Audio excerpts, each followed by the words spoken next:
Welcome everyone. It is May 31st, 2020. You're here with me, Matthew Brownstein, for the Anahat Meditation System. We're on lesson 2. If you haven't done the introductory class, which is on our website, onlinemonastery.com, it's on the homepage. And then all the materials, everything you want to learn from, are on the Anahat Meditation tab on that website. I'll do screen share and show everybody in a moment. If you haven't done the introductory class and you haven't done the first meditation, you probably shouldn't be here, but it's okay if you are. If you're watching this recording, you really should go back and watch the introductory class and then start practicing lesson 1. The way this is set up is it's supposed to be a month in between each meditation. However, for whatever reason, for my sake and probably for your sake, we're doing it once per week. Yet remember, each meditation can really take time to embody, and a whole month isn't even enough time to fully grasp what each meditation is meant to do. Yet, ideally, this will be a lifelong practice for you. And if it is, then you're doing all the meditations. It's just you won't get there's no danger in moving ahead, but you really won't grasp what's happening. Let me say, so welcome again, everybody. Everybody's here live, congratulations. I know not everybody who starts will do all 15 lessons and make it through this whole practice. So congratulations on being here. And one of you said in the chat pod, this is a hard meditation system. That's part of why I knew, and I know not everybody who starts will make it through. It can be hard to sit meditation, right? So somebody said in the chat pod earlier, it's hard to sit and breathe and count. But think about how interesting that is. Why can't we just sit? Why is it so hard just to sit? Even if you're just using a straight back chair, why can't we just sit? It's in Zen, there's just like really basic ideas. There's just walking, eating, sitting. The truth is we don't do all those things very well either, right?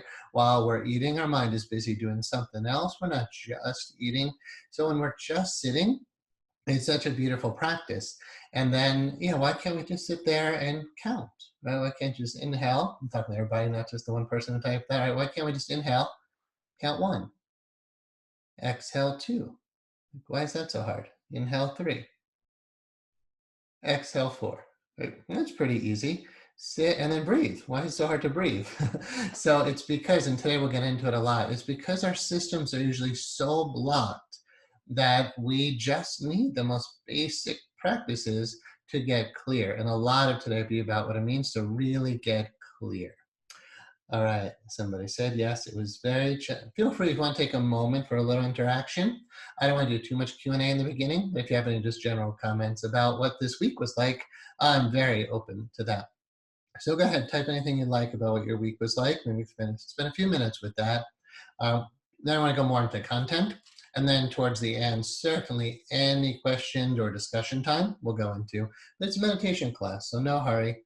I'm not going to try to entertain you. I just want to deliver the material. Oh, and by the way, I apologize, actually. The last class was 4.5 hours. This will not be. We'll keep this at 2 hours today. I just had to teach you how to physically sit last time. There's a lot to cover. Today's nowhere near as much material. So we'll get you out of here, you guys in Eastern time, by 9 o'clock tonight. Somebody said it was very challenging doing it all at the same time. Made me realize how much my mind was distracted. Another said, same here. And eyes open was harder for me as well.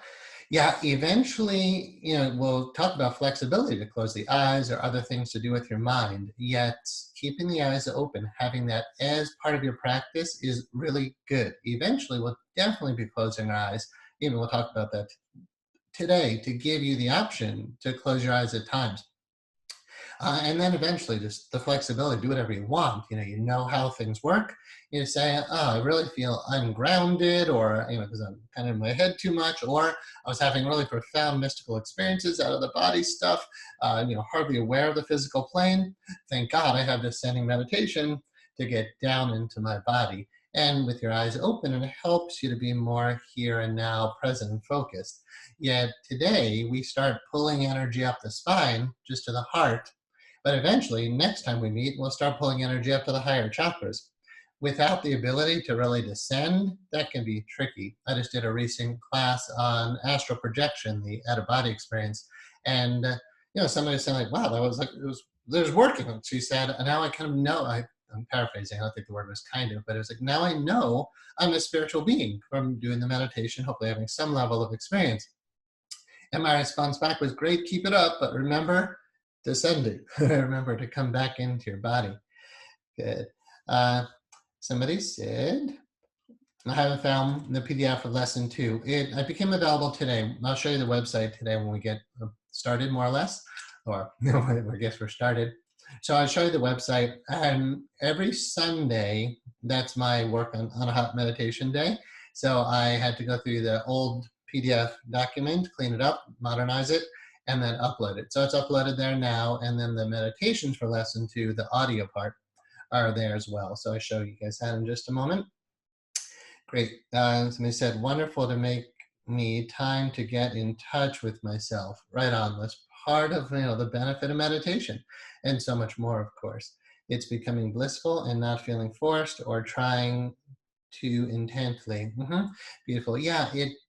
We'll talk about today why the inside's not blissful. Why can't you just sit still and feel peace and bliss and joy? And the main energy today, because we're focusing on the heart, is love. Why is the heart not full of love? If you felt great, you'd be so thrilled. Like before class started, well, throughout last night and today, I've been meditating a lot. And then today, before class started, I was sitting here for about a half hour just in the office recliner chair and just sitting. I'm like, wow, it feels really nice inside. If it doesn't, there are issues, blockages that need to be cleared. And again, that's a major emphasis on today's class. Someone said, oh, good. I had eyes open most of the time, but gave myself permission to close them some. It was a different sense of focus. Great. Okay, yeah. So let's just hold a thought on why we have eyes open and closed, and you'll see that with today's meditation. So great. Thank you, everybody. Another comment is, I would have my eyes open, but my vision gets fuzzy and I get lost inward. Okay, so we didn't talk a whole lot about the eyes being open, and it can definitely be challenging. You really do want to practice that, though. I mean, meditation in the beginning is not necessarily easy, like working out or doing a kind of intense yoga practice, or some of the Tai Chi poses or Qigong poses. It can be hard, right? But if you don't push yourself, you don't get that extra benefit. So it's not just about pushing yourself for no reason, right? But it's to push yourself to be able to be really good at something that should be natural, like doing yoga, doing a forward bend. Like if you can't touch your toes, right, you do it. But at first it might be uncomfortable to do. If you can't lift enough weight to feel you're strong, then go, lift some more weight. It's hard and you push yourself, but again, there's a benefit and a reason why. The eyes open idea has a lot to do with just being, so we'll talk a little more about, why are we doing this whole descending thing? Because it's not the juiciest, deepest, richest, most amazing part of the experience. So it takes some maturity to start there. And like I said, I know not everybody who starts this finishes it. And if we could just start with all the bliss of meditation, it might be more compelling for a lot of people.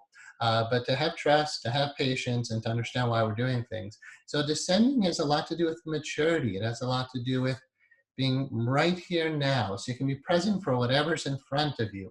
And having the eyes open allows you to do that. All right, so I don't want to belabor that point because we spent 4.5 hours last class. But really understand that in the 6-pointed star glyph, descending, ascending, both for a human being are equally as important, even though I'm going to emphasize the spiritual journey, this going up and out, opening the heart, leaving the body, transcending into higher consciousness, samadhi states. Awesome. But yeah, if you can't just come back here and be present for your children or present for your lover or whatever you're doing, a customer, a client, if you can't be right there with someone, then you miss the whole point. At least the point of this meditation system is a lot to do with balance. Okay, so when the eyes are open, do a very soft gaze. So it's not looking like I'm looking straight ahead. When I look down, it's about a 45 degrees angle down. If I was sitting on the floor, which we'll do later today, you're looking at about a 45-degree angle. So depending how far you are to the wall, you could very well be looking right at the corner where the floor and the ceiling, the floor and the wall meet. But don't stare at any one spot. Do a very soft peripheral gaze. And so the person who commented said that, something about saying, I get lost inward. I'd have to talk to you to know what that means, yet we do go inward because the attention goes to the breath and to the hara, the space 2 inches below the navel. Your attention does go inward, but keeping it descending and eyes open keeps you very present here now. So while a lot of your being is internal, it's focused somewhat out. In yogic philosophy, this outward movement is called Bhutan Vritti. Conscious awareness is going out through the eyes, out through the ears, right? You're aware of the external world. We need to keep nurturing that and be able to come fully back into that as the mystical experiences start getting higher and higher. You still need to be able to come back and be right here now. So the present moment awareness is really powerful. So if you Vritti, just imagine your consciousness is like a light, and the light is shining outward. You're doing it right now, right? If your eyes are open, you're watching the screen, then you're doing Bhutan Vritti. When we close our eyes and we're just sitting right here, when the eyes are open, we're just sitting here, but not really looking at anything, just breathing and counting. You'll forget about your eyes, and your attention is actually moving more inwards, right? Because you're not having the focus 50 feet away from you. Imagine being outside looking at a beautiful sunset. As beautiful as that is, it's Bhutan Vritti. Vritti is thoughts, waves of consciousness, waves of mind. So when the consciousness is outwards looking at the world, it's very diffuse in a sense, right? Looking at a beautiful sunset, a big sky. But now we're pulling our energy all the way back in right here. So it's not like this concept of being lost inward. Again, I don't know exactly what our student meant by that. Yet when you're just right here, eventually in meditation, there is no inside or outside. And that's important. It's a much more advanced stage because it seems like right now we have ascending, descending, a conscious mind, a subconscious mind, an outer world, an inner world. Eventually, and we're talking much later on in the training, there is no inside or outside. And when you close your eyes, like think about it, even close your eyes for just a moment. I'll do it now. The only thing that's different for you right now is 2 tiny flaps of skin. So you can open your eyes if you like. This idea that there's this whole other world separate from the external world is okay, because there is this huge inner journey. There's tons of inner amazing experiences, and closing your eyes is very valuable in meditation.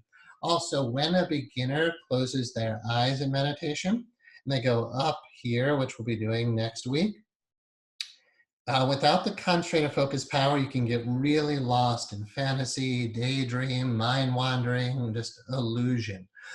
Your mind can be filled with illusion, delusion, and error. So by focusing on the hara first, we get the mind really clear and focused. Then we can bring that up to the heart. Then we can bring that up to the third eye region and take that inner journey. Again, inner and outer are a duality that eventually drop away, but right now it's a very useful way of speaking. All right, so thank you on that one. Let's see what else you guys wrote. So keep practicing eyes open and ask questions. Feel free to email me, if you have questions. If things are difficult, it's really beneficial to be able to do that. And then to do well when you close your eyes. Next one. It was really hard trying to keep focus on my breathing. My mind was often distracted with intrusive thoughts. Okay, today's topic will make that better because you're going to know what's fueling all those thoughts, right? Why is that thing so busy talking? Why does it feel like your mind is being invaded? Your conscious invaded by this foreign thing almost. Like you can't make it shut up, and it keeps saying all these wrong things and negative things. It can't be in the present moment. That is the condition of most people. And it's not, somehow we know it's not where we want to be, right? If you just lie outside in a hammock, why can't you just lie in a hammock? Why can't you just sit and breathe? It can be that simple and beautiful inside. So we'll talk about that a lot today, how to deal with the heart. It's very much the heart, actually, more than it is what we would call the mind. Yes, the eye open was super challenging for me as well. Interesting that it was. Yeah, because again, you're just sitting and breathing. Like you just be able to sit with your eyes open and breathe. It's the essence of Zen practice. You want to trust that in case you're like, who's this Matthew guy, right? But they've been doing this type of meditation. I don't know if Buddha actually sat with his eyes open. Zen meditation evolved out of that. But at some point, probably, like, Buddhism is 2,500 years old. At some time in that very long history, they started sitting a lot with eyes open. And, you definitely see that in any Zen center monastery. People are sitting that way for really good reason. So even though it's harder than closing your eyes. Trust the wisdom of it, as I keep saying. All right, someone said, I feel like I am scrambled. I have been having trouble focusing for energy healing since doing the anahat. Is that normal? Am I being rewired? Yes, you're being rewired. I can't tell you without, again, talking to each of you exactly what's happening inside, but what you're doing is these energy grids are there. These movements or energy are there. And you want them open, and you really want to be able to feel them because they're beautiful and they inspire health and everything that the energetic itself is meant to do, right? Coming into your body has a purpose. Ascending and transcending your body also has a purpose. So you are being rewired doing this. You're literally carving energy channels that are there, but they're highly blocked. Again, a major part of today's topic. And then, what you learn is just how unfocused you are. I went for, amongst lots of really healthy things today that I might talk to you about because it was an inspiring, good, healthy day. I went for a nice walk in the woods up here in the mountains, beautiful pine trees, gorgeous trails. And I had the thought about in Course in Miracles, it says, nothing can be accomplished with an untrained mind. All right, so here, the beginning, you are training your mind. That very unfocused mind is missing incredible power that we'll touch upon today as well. When we develop Jiriki, concentrated power in Sanskrit, I'm going to pull from both because both words have slightly different meanings. When you hear the word Jiriki, it's basically the intense concentrated power in the region of your hara. However, we're going to start moving that energy. And in Sanskrit, the word sanyam, again, we'll review the three components of that today, is you could say also that intense concentrated power. But the yogis and the Yoga Sutra specifically, it talks about utilizing the sanyam power. And that leads to a lot of mystical experiences, psychic abilities, the ability to learn about anything, because you just simple studying, right? You put your attention on something and you're right there. The value of that focus is obviously just practically beneficial.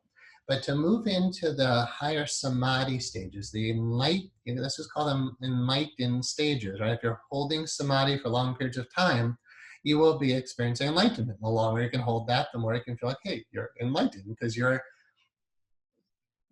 there's no words for samadhi. We'll work to get into it.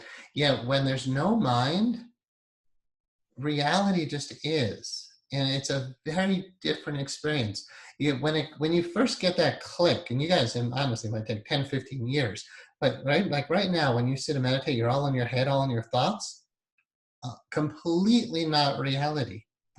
That's total fiction, total make-believe. It's important to realize, not that your mind is bad or wrong, but it's not trained. It's being misused.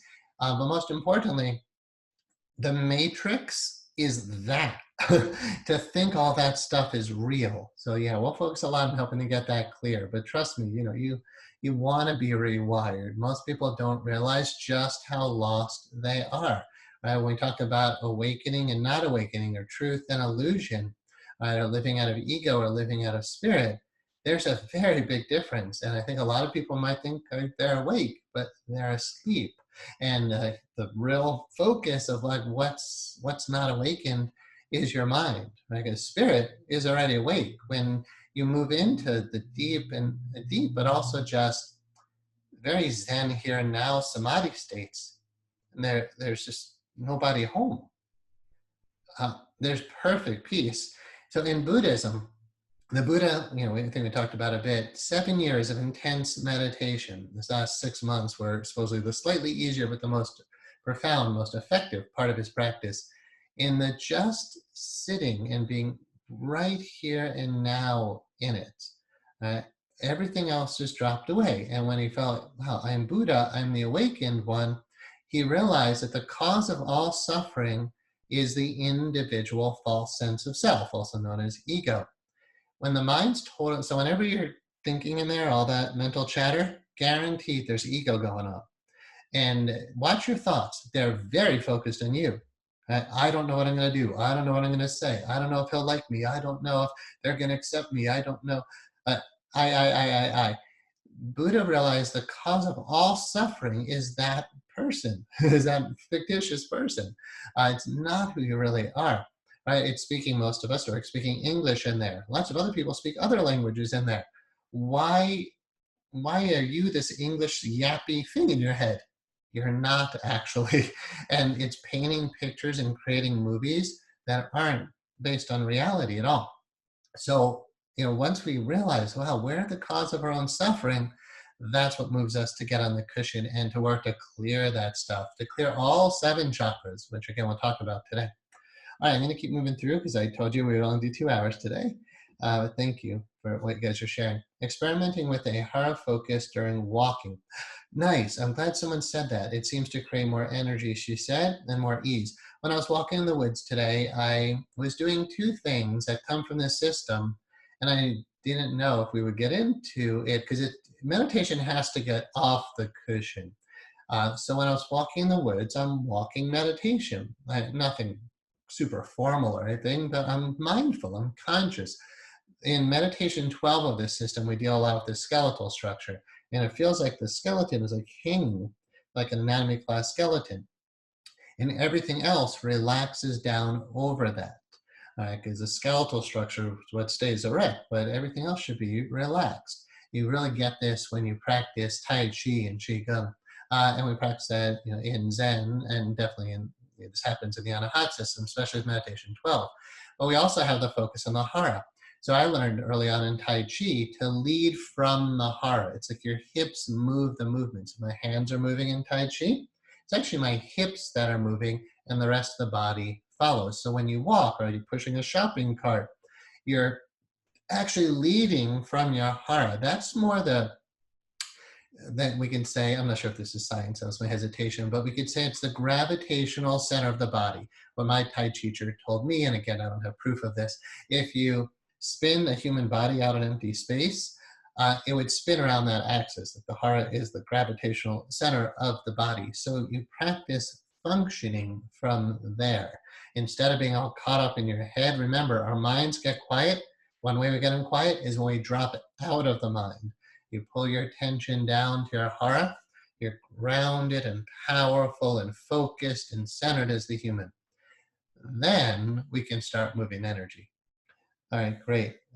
Someone asked, breathing in hara, inhalation takes some effort. Am I correct? And same person said, after some time, I seem to relax thumbs and shape of bowl gets distorted.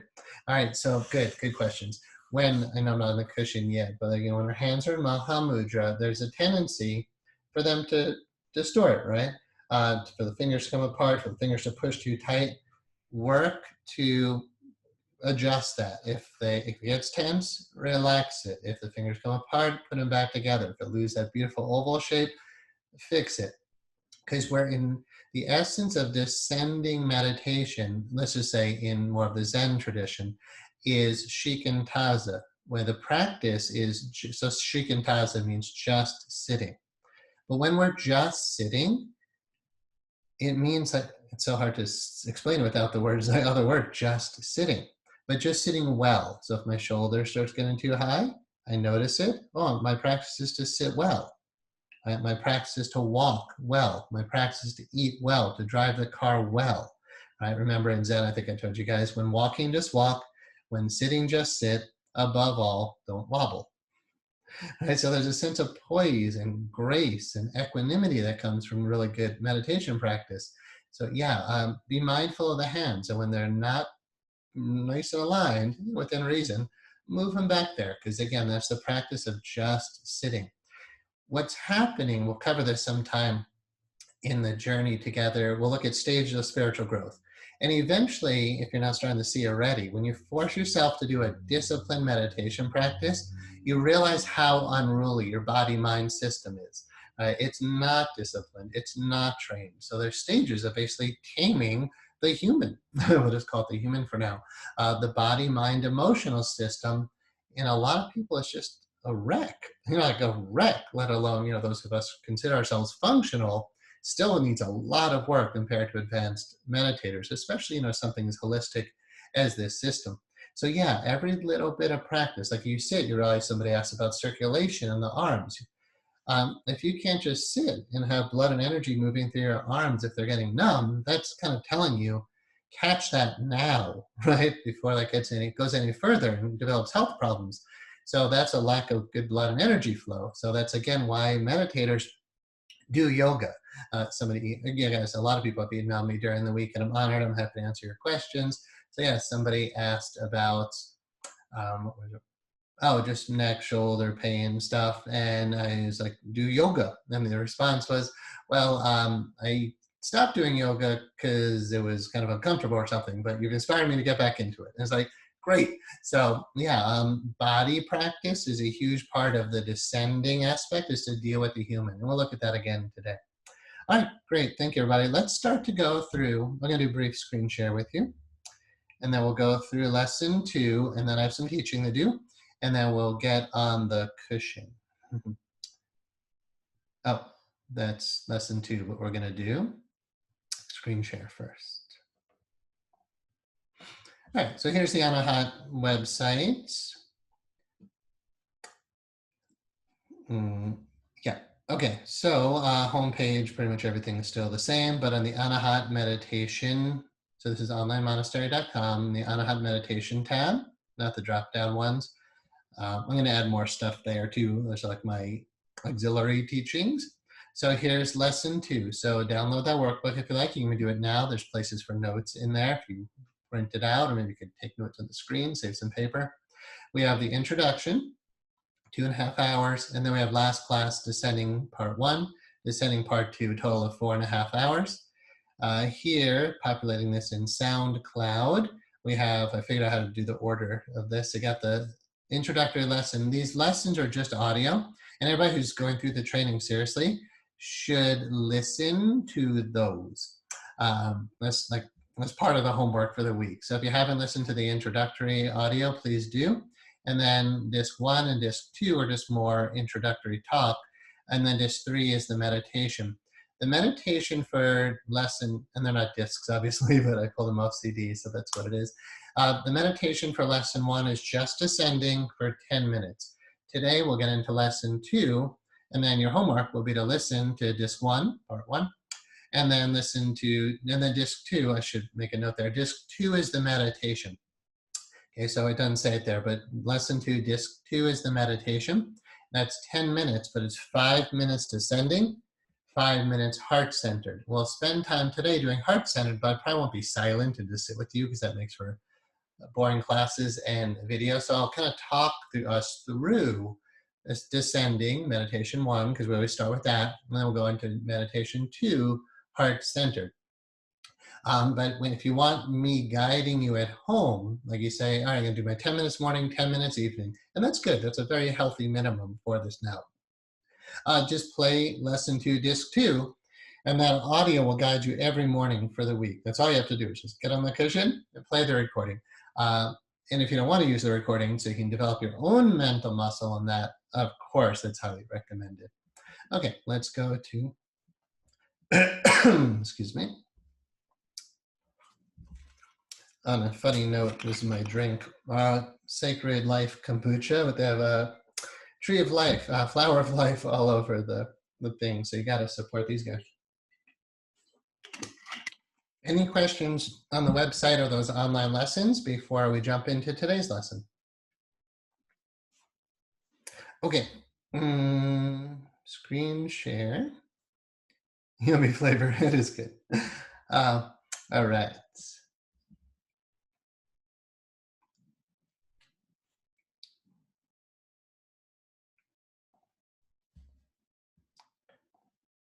Okay.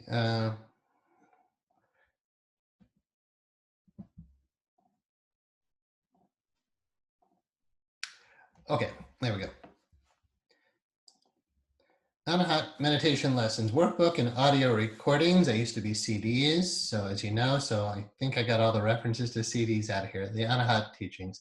You are in, congratulations, meditation 2 here. So it went from the 1 o'clock position to 2. This is just for showing this graphically. This doesn't really mean anything as far as, like, oh, now I'm in the 1 o'clock position, now I'm in the 2. It doesn't really mean anything except for now we're in meditation 2.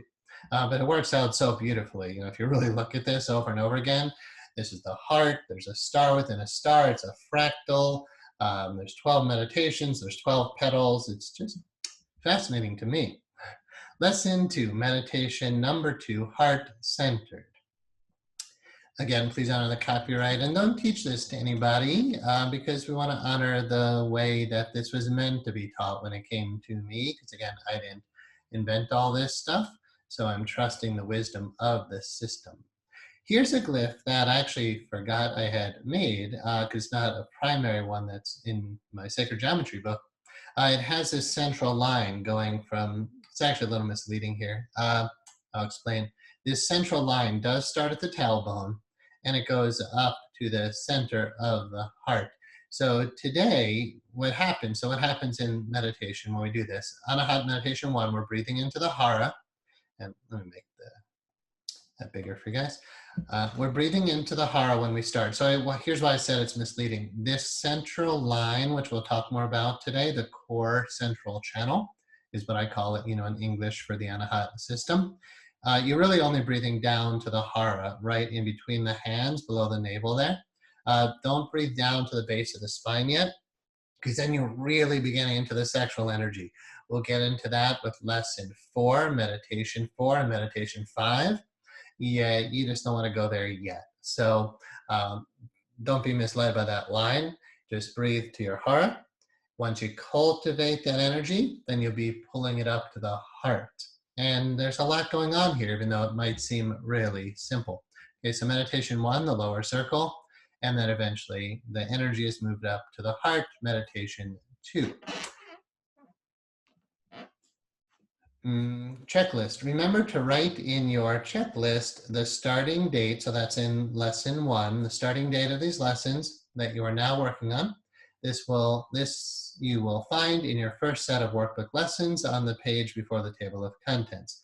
So if anybody, you guys want certification, I need to see all that stuff filled out, at least for a certificate of completion, that you've done all 15 lessons and you charted that. But then to be a teacher, I'm not sure exactly how we'll do that. We will do it, but it's just, figuring out. There's a second column on that page called Data Proficiency. And I'm not expecting you to feel you're 100% proficient before you teach others or getting that sense of fruition where all of these energy grids have blossomed. That's not going to happen in 4 months for most people. Yet we do want you monitoring yourself about when do you feel like you've really mastered any one of these meditations. So a lot of you are seeing now what I mean by that, because you don't have it mastered, right? You sit there and your mind is all over the place. You're distracted. You can't keep your eyes open. You can't sit still easily. 5 minutes is a difficult thing.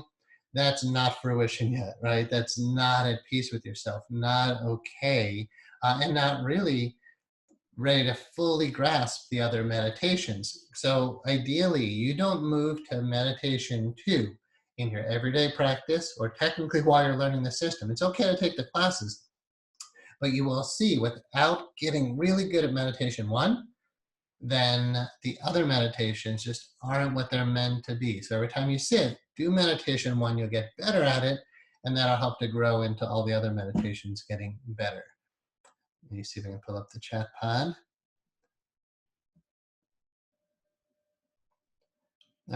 What will you use as fruition of meditation 1? Great. So let's hide the chat pod a little. Fruition for meditation 1. I believe it's actually covered in this workbook, which I wrote in 2005, but I reviewed it again today, and I really like what's there still. So I think it covers that. Yeah, let me comment. How do we know when we have fruition for meditation 1? Because you really don't I'll sit for a half hour if I need to get the monkey mind, all the chaos of the day to get fully there. So what is fruition for meditation 1? Simply stated, for level 1, because there's level 2, 3, and 4 of this system. But for you guys now, for level 1, present moment awareness, right? So if your mind is going into the past or into the future, like teeny little waverings are okay, right? Like when I go for dinner, okay, we'll come back. But ideally, you're 100% in the present moment for the length of the meditation process, right? You're fully there. All of your energy is cultivated into the hara, is one powerful ball of energy. The jiriki is actually well cultivated because that cultivated powerful ball of energy is what we actually move through the system. Okay, so yeah, very focused, very present in the moment. You don't miss a breath, you don't miss a count. So 1, 2, 3, 4. Like that's all that's happening in your mind. You get to 10, you go back to 1, and you don't miss that. If you count to 15, right, you weren't mindful, or you can't get to 10. You should be able to get to 10, start again at 1. That's why I'm encouraging the counting. It's not the only thing we'll do, but just like your hands and Maha Mudra, fingers that come apart, right, you put them back together. When your mind wanders, you can't just breathe and count, you come back just to the breathing and counting. So when I'm just sitting, and it'd be better once I'm on the cushion, talk about, because I'll do it. I'll get into fruition of descending before I move on to guide you to heart center. And what I can tell you now, while I'm sitting in my office chair, is fully present, no past, no future, only breathing, only counting.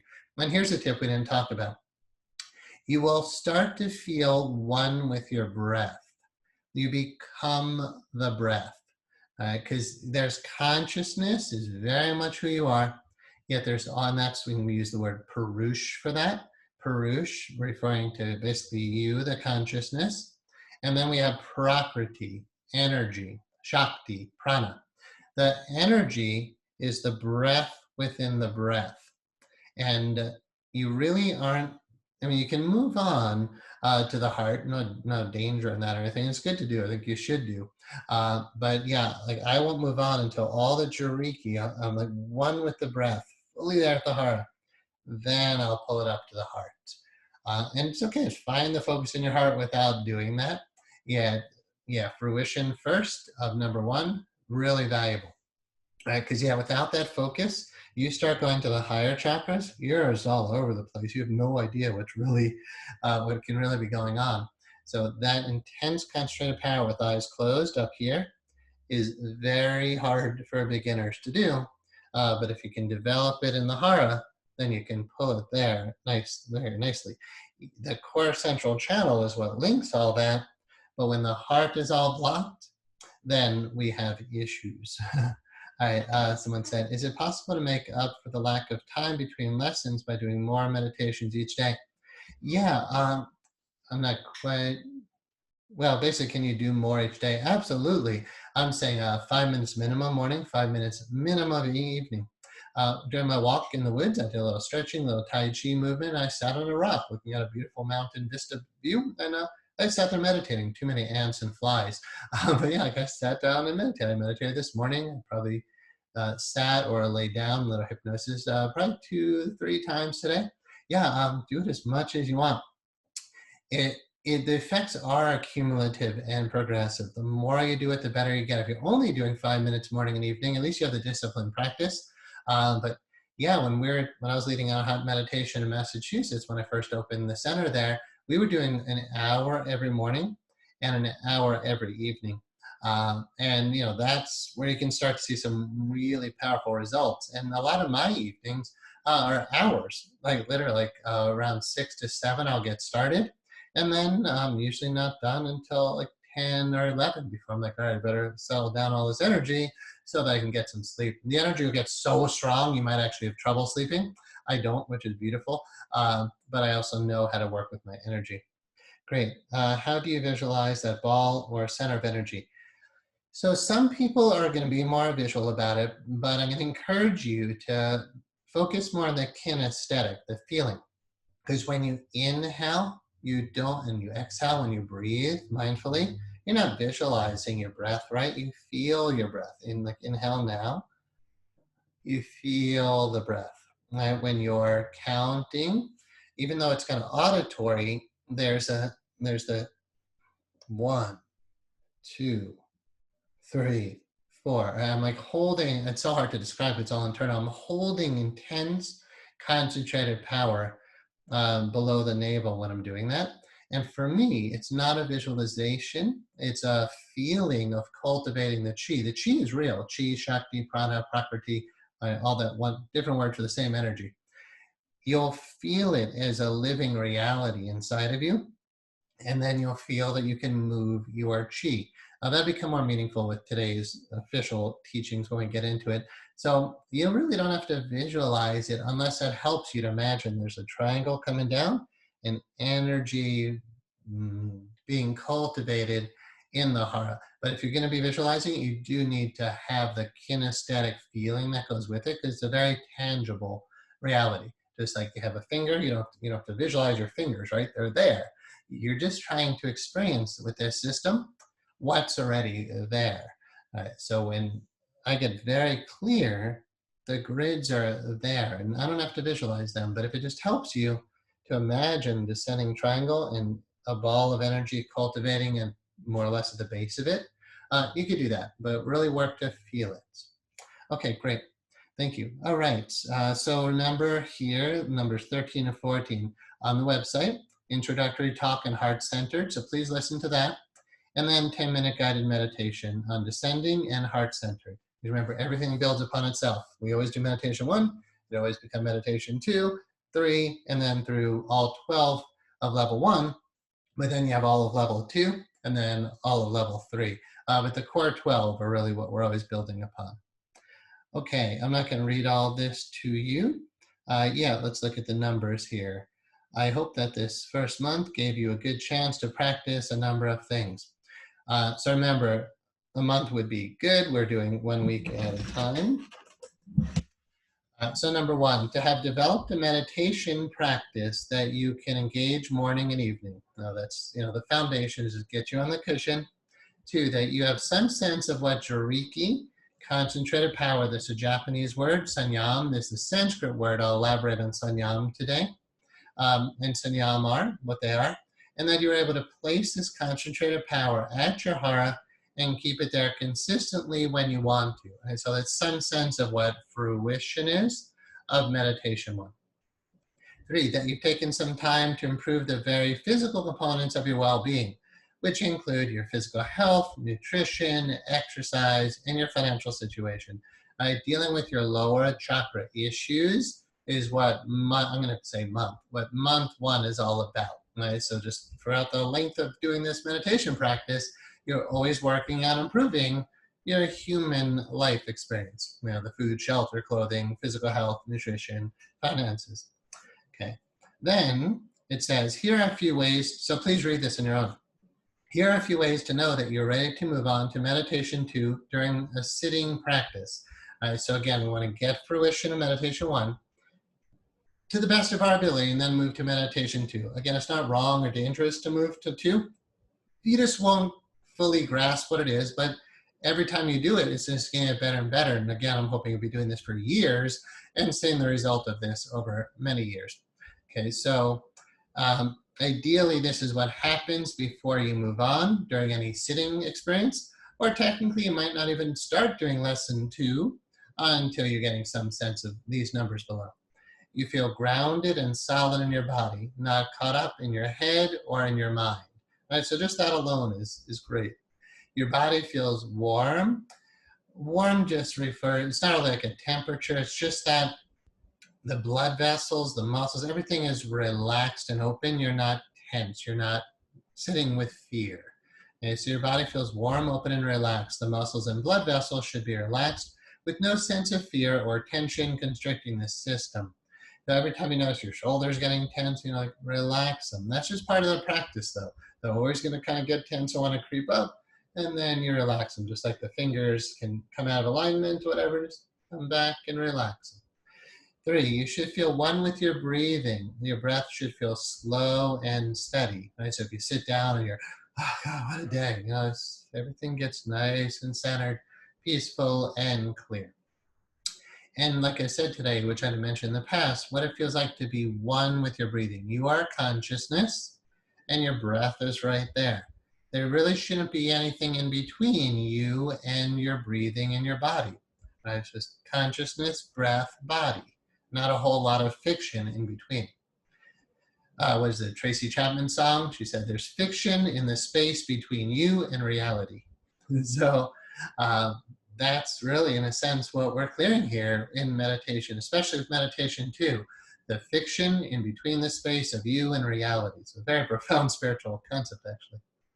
Number 4, you should be able to count from 1 to 10 over and over again without losing track of the numbers. All right, so go to 10, start again at 1, 10, start again at 1. I'll give you options to move on, but you don't want to have too much flexibility in the beginning, because then you lose the discipline focus. But I'll give you a couple of at least one option today on how to breathe and count in case you've totally nailed that 1 to 10 thing. But I know most people haven't. And I have told you, I still start a lot of my practice with breathing and counting. And once I'm focused, then I can move on to other more exciting stuff. Question is it normal to feel tingling sensation during meditation? Yes, somebody asked me an email question that was quite good about understanding what's happening here. She said, I'm breathing through the nose only, which is what we do. I got this sense from the email. It's like in this area, there's like a tingling, vibration, kind of bliss feeling. And the question was, is that okay? I'm like, oh yeah, no, bliss is really good in this system. Tingling is good. Like you got to tap into the chi, the life force, the shakti, the prana, prakriti. Again, I keep giving you these words and say they're all the same thing until you always know what I mean. There is something called shakti, prana, chi. And quite often you will feel it as tingling, yet the tingling is actually, there's this beautiful bliss. And my advice to the person who said that, because it seemed like it was being felt up here, is to pull that down to the hara now. Take the tingling, the life force, whatever you feel, you're cultivating all of the breath energy, which can be blissful and tingly, maybe other sensations, but it should always be pleasant. If it's not, which we'll talk about today, the energy is working through your blockages, which it's going to start to do. Like somebody said, is it rewiring you? Like, yeah, especially when we talk about the heart today. Okay, so that's a good question. Your mind should remain perfectly still, and your mind should be held at the hara. It can wander. That's how meditation works. Even if you move on to the heart, doesn't mean you have no mind whatsoever. You do have to move through the entire system eventually. When I practice, even though I'm focusing a bit more on each energetic as I'm teaching it to you. So last week was a lot of descending for me. But descending is not enough, right? You got all these other levels of your being. So when I'm moving through the whole system, my mind might wander, sure, but I'm always coming back to the practice. And eventually there is the place of no mind. And there's no words for it because there's no mind. But I do want to encourage that most people do not experience what it's like to just sit there and be like, I mean, it's awe-inspiring just to see that there's trees and there's like anything. You're just totally clear. So I'll work towards that. 6, you should feel a solid sense of concentrated power that you've cultivated at the hara, which can be moved throughout the energetic pathways of the body. And so that's what meditation 1 is largely about. And then whenever you feel ready in your practice, and if you're using the recording I made for you on the website, then it's like 5 minutes for descending, 5 minutes for heart center. Yet if you feel you need more time for descending, then either press pause or you can just keep working on that. But it's okay to move on after 5 minutes. Again, there's no harm that will come from doing this, and you do need to start focusing on the heart, for sure. Okay, opening the heart teachings. We're going to go into that today. I'll just cover, like I said, I got to do some teaching today. So we'll talk about the opening the heart teachings. So tips on what to do with your heart and your emotional blocks as we start looking at the heart. And again, we'll talk about emotional blocks today. I'm going to recommend hypnotherapy for sure, especially graduates of our school, interpersonal hypnotherapy. A lot of our graduates know about how to clear emotional blocks in the heart. Meditation will do that. Yet it can take many years to clear your system just through meditation. If you get some really good, powerful hypnotherapy sessions, what could take months of sitting in meditation could be cleared in 2 hours, literally. Like, I'm not exaggerating. I know what it's like when I work with a client and we do something that really clears a major emotional block. you don't have to deal with it every time you sit on the cushion anymore, right? So if you have, which pretty much everybody does, hurt and sadness in your heart, fear, anger, guilt, those are the major emotions. And there's lots of the other kind of emotions, jealousy, lust, anxiety, depression, right? Most people deal with this kind of stuff. You don't have to have any of that locked in your system anymore. We don't suppress it. We don't deny it. We literally get free. Today I want to talk about how to free your heart. So you're totally okay inside. There's nothing disturbing you in any way. You sit down and there's only love. In A Course in Miracles, it begins saying, this is a course on love. It's a required course. Not that you have to study A Course in Miracles, but what it means is eventually you're going to have to open your heart to only love. Fear, anger, hatred, guilt, it can't be there. You don't want it there. Right? There's a limit to how much you can suffer. Eventually you're going to purify those blocks. So it says, this is a course in love. It's a required course. Only the time you elect to take it is up to you. Right? It's up to you if you want to postpone your liberation for a long period of time. You can postpone love and joy inside of you for a very long period of time. You can look forward in external situations, people, places, things, right? Especially people thinking, oh, that's going to bring me love. The beauty of the monastic path is, especially when you're choosing for a period of time to be alone and to be celibate, you don't get it from another person, but everybody wants that. So to feel it even more inside of your heart than you can even with another person is so fulfilling and so wonderful. So I can't encourage you enough to open your hearts. And we'll do the work today. We'll talk about everything about it. So in Course in Miracles, it says, we can't teach you what love is. We can only help you to remove the awareness of love's presence, the blocks. It says the blocks to the awareness of love's presence.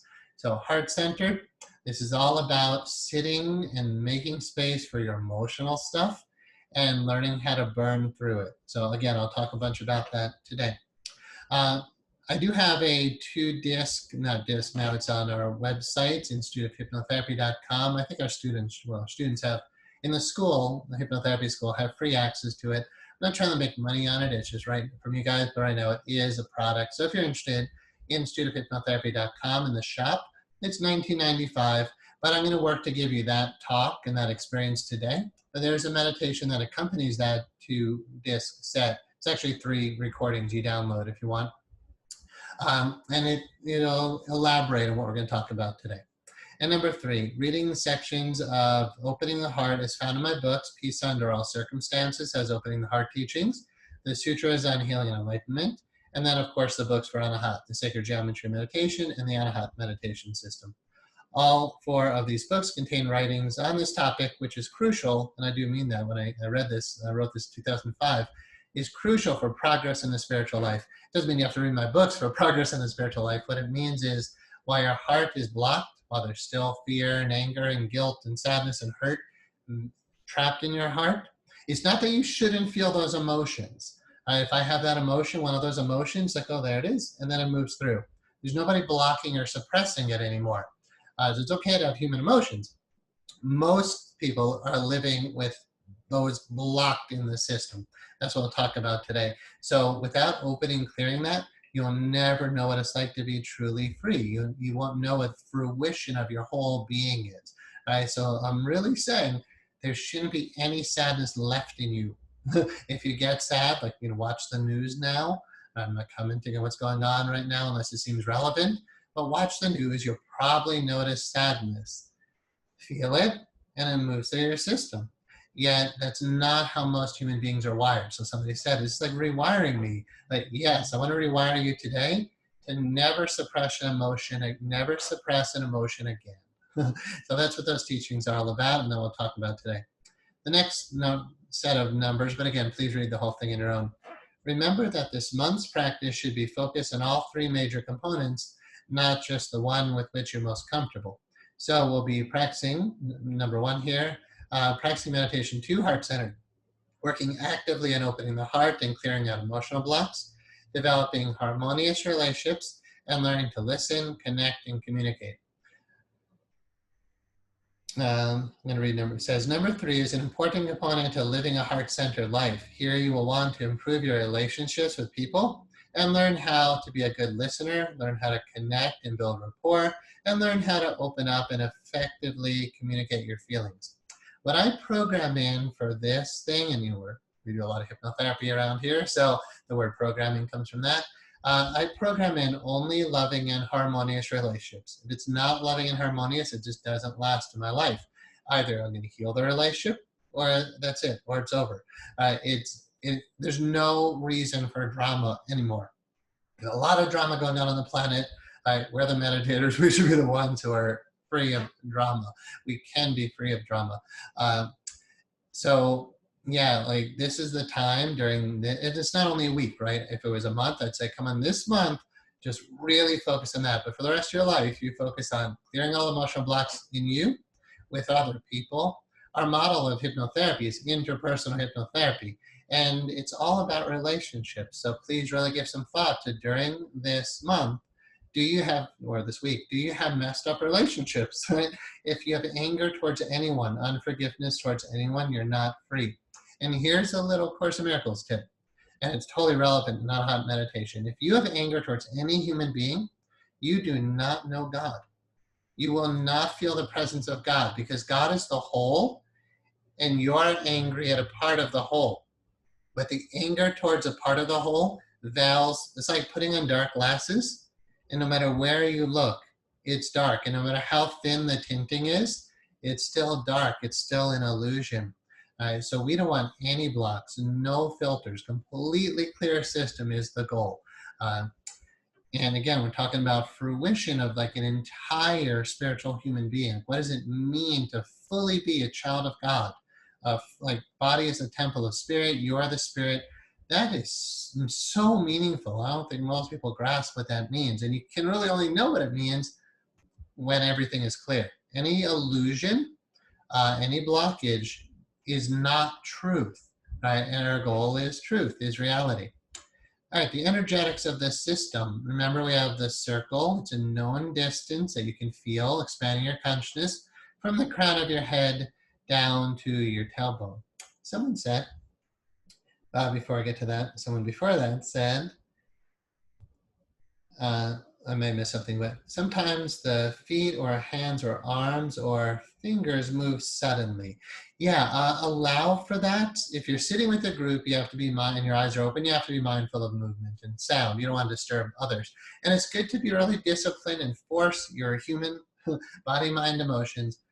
Get on the cushion, don't move. But in Anahat, as I've alluded to in the past, the energy moves so powerfully in ways that a lot of other meditation systems don't. It'll readjust, it'll rewire, it'll move your system. If that happens, allow it, but then come back to stillness again. Don't control the energy, but at the same time, you are regulating the breath energy. But there is this whole other beingness that's going to unfold you, and you need to allow it to do that. Great. Someone said, for me, the lower self can sometimes feel angry, but the higher self has full devotion and knows God. Great, beautiful, thank you. Remember I said, eventually there'll be no inside, no outside, no ascending, descending. Eventually, no higher and lower self. So here's the question. Why do you have a higher self who's okay, but a lower self who's not? Now, like I said, it's okay to feel emotion. It's good to make this distinction right now, right? Lower self, body, mind, emotions. That's what needs work. Higher self, like you said, free. You as spirit. You are spirit. You are the higher self. I know it feels like we have a higher self, and there's a lot of truth to that. Even if you acknowledge I'm higher consciousness, and you have higher consciousness, there's always higher, there's always bigger. Yeah, you're the higher self here. You have a lower self, which is body, mind, emotions. Yeah, the human can definitely get angry, right? It definitely feel fear. There's nothing wrong with that at all. It's like, it's fine. Anger's totally fine.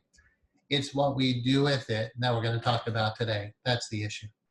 Awesome. Someone said, I had some anger come up. Interesting. Okay, yeah, when you force yourself to sit, we'll look at another picture in a moment. These don't quite show the way the energy is going to move. Your stuff is going to, well, we'll get into it. So yeah, when you sit, you're going to notice your emotions, but that's very valuable. It's not a problem at all. Okay, so it's related to a balance of yin and yang. Today, we're not really focused on yin yang, but the answer is yes. We could always consider something kind of yin yang, right? So descending is more feminine, yin, and then ascending could be more masculine, yang. And if you look at the picture here on the right on the screen, we are working to get the balance of those energies. And then straight lines are masculine, curved lines are feminine, working to get the balance of those two. So the answer would be yes. But when we focus on opening the heart and clearing the blocks there, I don't think you have to focus on yin yang, but it's a good question because it's true. Someone said, you can know God and experience anger. The two can coexist. Well, the two do coexist, right? But think about, so the major teaching here is that, again, there's nothing wrong with anger.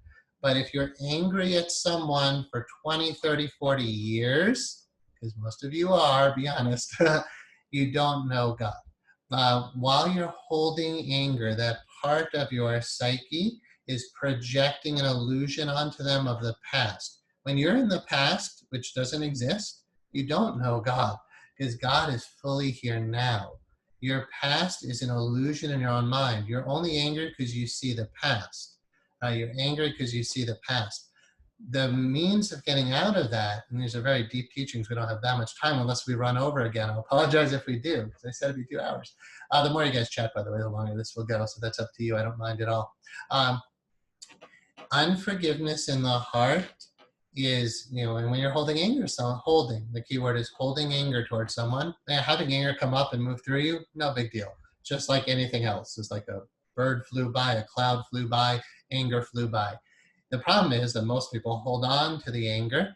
That unforgiveness is a veil between you and God. In A Course in Miracles, the means of the atonement, the means of the at-one-ment with God is forgiveness. So let's not use like a philosophical idea that I can be angry and know God. There's only two emotions, fear or love. If you're in fear, which is what moves anger, by the way, if you're angry, you're afraid. If you're afraid, you're not in a space of love. So very important. And now again, it's not that we shouldn't feel negative emotion. It's the fact that we're holding on to this stuff. That's the big problem. All right, so again, clearing the heart. When there's energy and fear, anger and fear trapped in your chakra system, not only does it cause health problems, not only do you not know the divine as fully as you can. So we can say, okay, you know God, you can go to your higher chakras and find spirit pretty easy. We'll do that next week. I can go down here and just feel like, oh, the peace and bliss of spirit. But if my heart is still all disturbed, I remember we're a 7 chakra being. What I'm teaching here is all chakras open. So when I say know God, I mean know God with no blocks in any of the chakras. If there's blocks in the lower self, then we are not fully self-realized. You can know who you are as spirit in a transcendent model. That's what ascending is all about. Yet to know God, so there's God as transcendent, and then God as immanent. Transcendent is like above, transcending the physical plane, transcending the universe. Immanent is God within everything. God is within everything. But when your lower chakras are filled with other things besides love, then we're not experiencing that fully. So they're self-realized in the sense of knowing yourself as spirit, but then they're self-actualized, where all levels of your being are clear. All right, awesome. Someone said, I did too, but I also noticed physiological discomfort in the hara, even in my femoral organs afterwards. Does that mean there are blocks there? Yes. Your body should be perfectly comfortable. There's no reason to have pain or illness manifesting. I'm not saying it can't happen in an advanced meditator. Just like I'm saying, I'm not valuing negative emotion, fear, anger. We're not holding on to that stuff. I'm also teaching you can experience what it's like to sit in meditation, feel perfection, no pain, no blocks. So we teach this a lot in the hypnotherapy school. My book, The Sutras on Healing and Enlightenment, goes into it. When you hold negative thoughts, negative beliefs, specifically about yourself, things like I'm bad, stupid, useless, ugly, worthless, unlovable, rejected, abandoned, alone, dirty, disgusting, shameful. I hear this all the time as a hypnotherapist and work with my clients. Those negative beliefs cause negative emotions. Right? So all those negative emotions, by the way, you say, well, it's okay, I could feel anger and know God. But realize you're angry because you're afraid. You're afraid because you've judged yourself as something that you're not. I'll explain. If I say I am worthless, that will cause an emotion. It's okay to have the emotion, but realize, where did that emotion come from? Emotions arise from thoughts. Negative emotions arise from wrong thoughts, right? If I say I'm alone and I feel sad, alone is a false belief. I'm not alone. I'm one with God. God is everywhere. But if I make up a fiction in my mind that I'm alone and I feel sad, that's okay. But learn how to let it go and release it and clear it. Don't hold on to illusion. But when we suppress these emotions, and again, everybody needs to own that, you probably do, then those become blocks in our energy flow. They'll go to their respective chakra. So issues around female sexuality, and I'm really sorry to say, sexual abuse is much more prevalent than most people realize. And a lot of women, I'm really sorry to say, and men, have been sexually abused. That does affect your mental, emotional, energetic, and then physical well-being. So this is all about, when you sit for this meditation too, it's all about learning to clear those blocks. And I'm speaking from experience of what it's like when I've started learning, teaching, and clearing blocks, like we'll talk about today, in my early 20s. So I've had like 25 years or so to practice this stuff, and I know what it feels like inside. There's seldom ever sadness, fear, anger, like that stuff and if it comes up, it's just a little flicker and then it's gone. So when your inner being is clear, you will not have pain or health issues with your body. I could be wrong, but like I tell my clients, want me to be right. Right? I'm just teaching about peace, love, joy, bliss, health, oneness, like everything you'd ever want to feel. And that's what the system is about. All right, awesome, thank you. Let's see, I think there's one more. Is it possible for that to be a release with discomfort initially as it became better throughout my practicing to get better? Yeah, so the stuff will release and the energy will clear. And energy is really just, we say energy that's like not feeling good, those are negative beliefs and emotions held in the system. And memories cause that, but we're not really getting to the therapy level of things today. Just know that you have negative beliefs and emotions stored in your system. They've been suppressed in there. Those are blocks that are held on to. But the more you do this meditation, you will be clearing those. Eventually, we won't have any blockages left. It's like the blockages, there's a limited amount of blockage. The energy of all that is, which is God, is infinite. Your blockages are temporary. That's why I think it's really important to say, yeah, you can know God while you still have some blocks, sure, but not fully, because each block is like stained glass or sunglasses. Imagine every block in the heart, but again, we're starting to go into that teaching, but we're not quite done with the workbook yet. Every block is like a piece of stained glass, kind of, if you imagine it stacked vertically, horizontally. The light is going to come through your system, descending and ascending flows. It comes in, it comes up. Eventually, it's just like this solid state of beautiful vibration, your whole being. But imagine simply, energy comes down through the ascending triangle and then wants to loop back up through your chakra system. Let me just cover this page and we'll move to a picture of that. So you have the circle, which represents spirits. You have the circle at your head, which very much represents the center of your own consciousness, but all circles are basically conscious energy or spirit. You have one at your heart, which is the exact size of the nipples. I just like the Anahata chakra symbol there. And then you have the one at your heart. Okay, so right now we're practicing focusing on descending to the heart, and then we'll be pulling energy up to the heart. As we do, your stuff is going to come up. And to answer the question there, yes, your blockages will release and clear through the practice. And again, I'm encouraging you to do this there, like meditate every day in this way, and you'll be having your own little mini therapy sessions pretty much every time you're sitting. All right, so here we can see a few more components of the energetics that help to understand today. We're pulling energy down the descending triangle to the hara. And in the chakra system, there is this core central channel known as the Sushumna. And if you look at the spine, it'd be the very center of the spinal column, but we're not talking really about the physical body, but the physical body, obviously, based on these teachings here, corresponds to the underlying energetics. You're going to focus on the feeling between hara and heart, and we're going to start to open that channel. So if you look at the chakras here, I know we've never really talked about what chakras are yet. Chakras are vortices of energy. They're like energy transformers that step down the immense energy of God, Goddess, all that is. The incredible energy of the divine couldn't go into a human body. It's just too powerful. So the chakras are like transformers. Like in a nuclear power plant, they generate how many crazy amount of volts and watts and kilowatts, whatever. You can't plug that into a light bulb. It goes through very big wires. Eventually, another transformer steps it down to smaller wires, another transformer to smaller wires. What comes into your house here in the US, 120 volts, is not what comes out of the nuclear power plant. So transformers step it down. Chakras work pretty much the same way, but they're more complex than just that.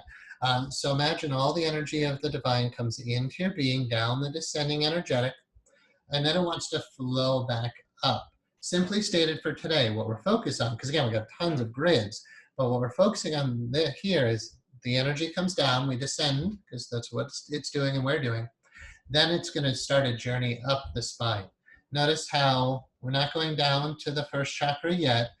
Second chakra has a lot to do with sexual energy, but when we specifically start working with sexual energy, then we will go to the very tailbone, the very, very base of the spine. So for now, focusing on the second chakra could have sexual components, but again, we're not going there yet. Mostly, the idea is the energy wants to come up the core central channel of the chakras. In a sense, it's returning back to God. It's like God said, let there be light, and then comes back in. In Hinduism, it's called a day and a night in Brahma. Brahm says, let there be light, and then absorbs it back into itself. There's many ways to say it, like a breath. You inhale, you exhale, right? It's like coming in and out. When you think of the term Om, Om is actually a 3-syllable word, A-U-M. Om. It's not just Om. The Ah is the divine emanating the light out, creating, if you will. Then the O is sustaining. Oh, that's the vibration of the whole universe. And it's like you can say the Big Bang, the one vibration that's there could very well be considered that, right? Oh, ah, and then oh, it's out there sustaining, and then delicious. It turns back in upon itself. So just trust that's what it's doing.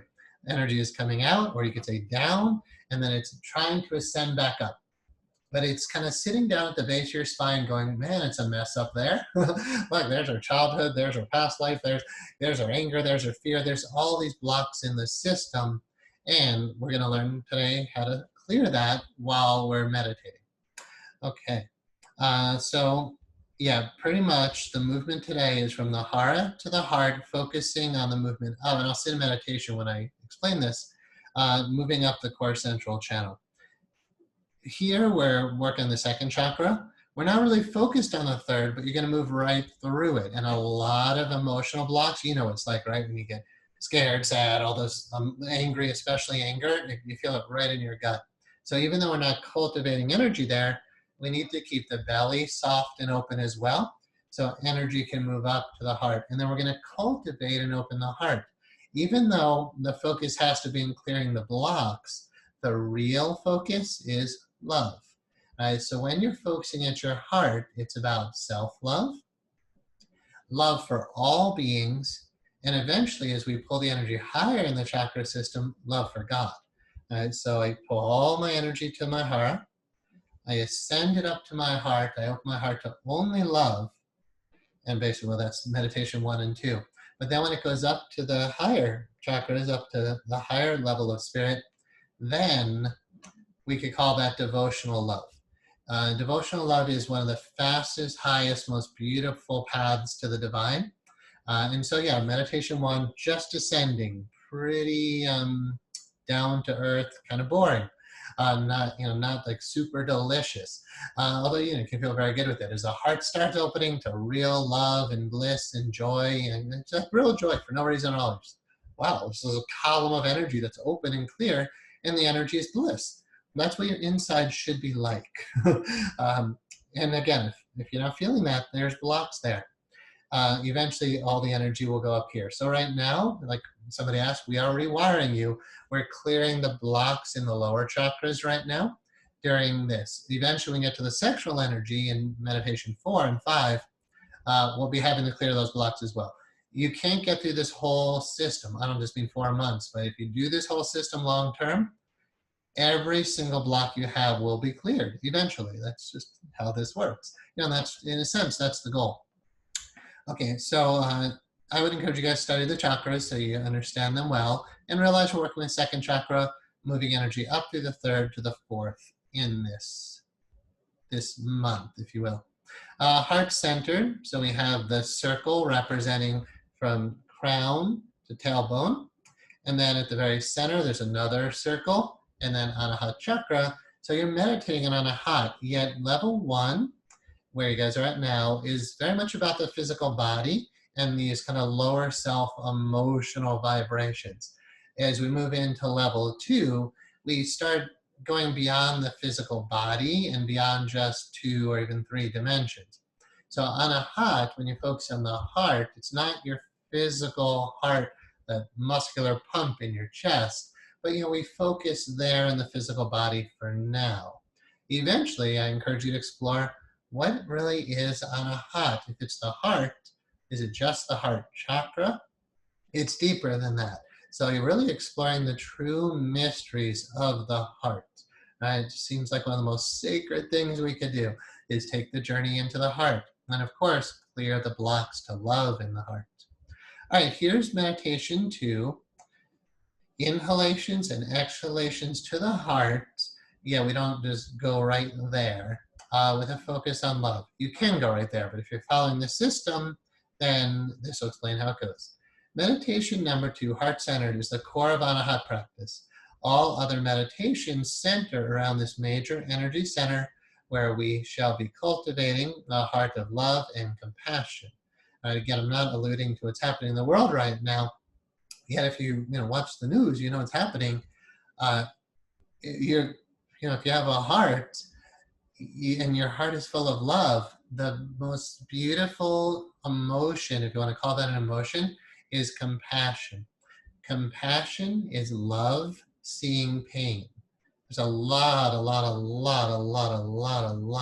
of people in pain right now. Sure, it can make you sad.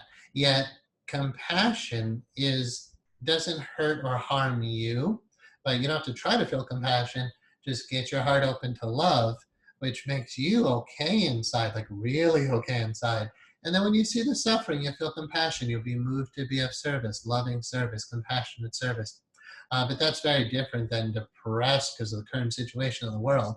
Right? So compassion is a very practical way to be. And really, you might say the highest level of this isn't just your own personal bliss and the mystical experiences I want to move you into, and how great your body feels when you're doing this practice, when the sexual energy is moving. It's so delicious.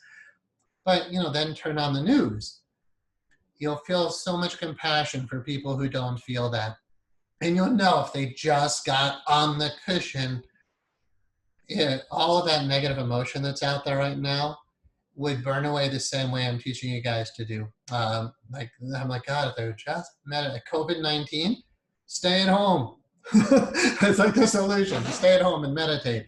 And then, I get the protesting that's happening right now.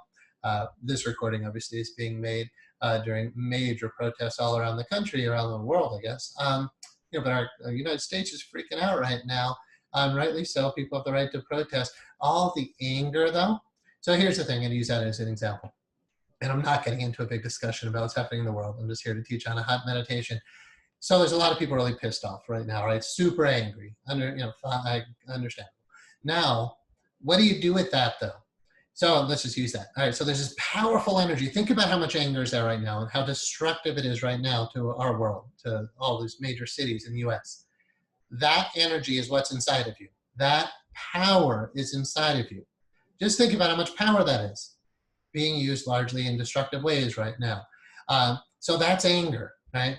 Now, it's not about right or wrong when we talk about this. It's not about should and how people should live. It's just our opportunity. We have a chance here to purify our hearts.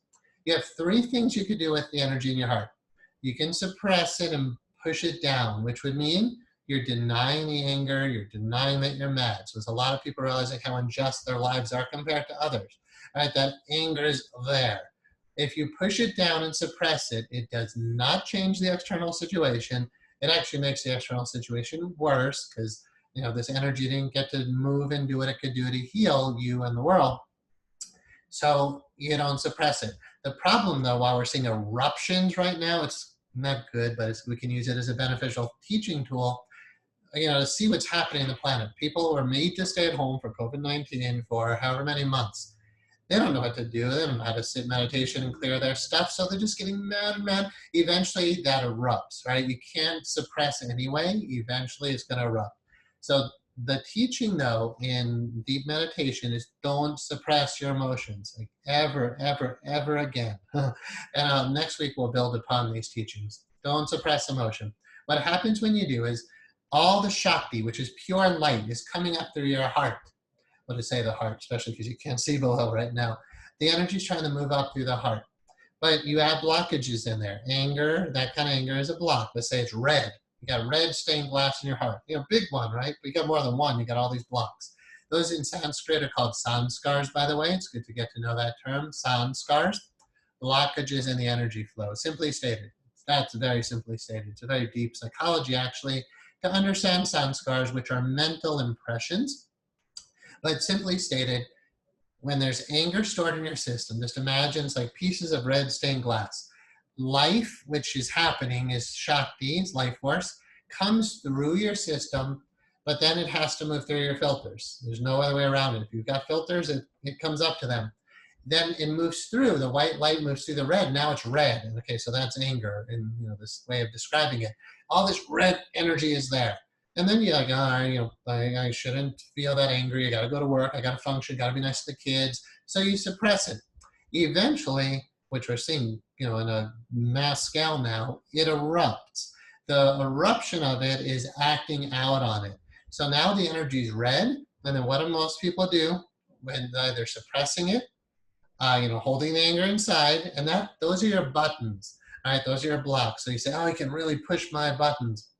When somebody can push your buttons, there's the button and there's the button pusher.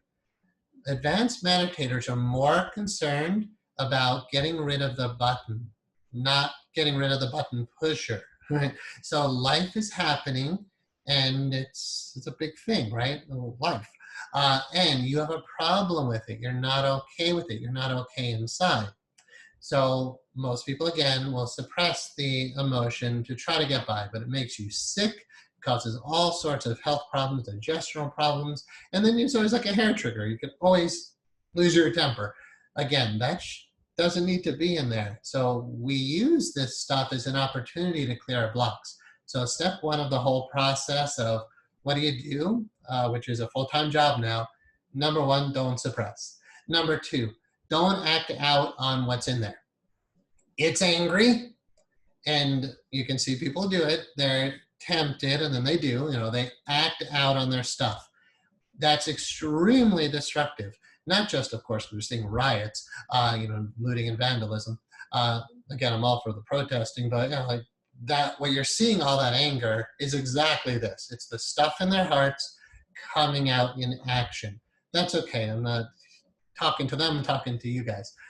So now more, on probably, our scale, whoever we are, if you listen to this recording or in this class, you're serious about meditation and spiritual growth.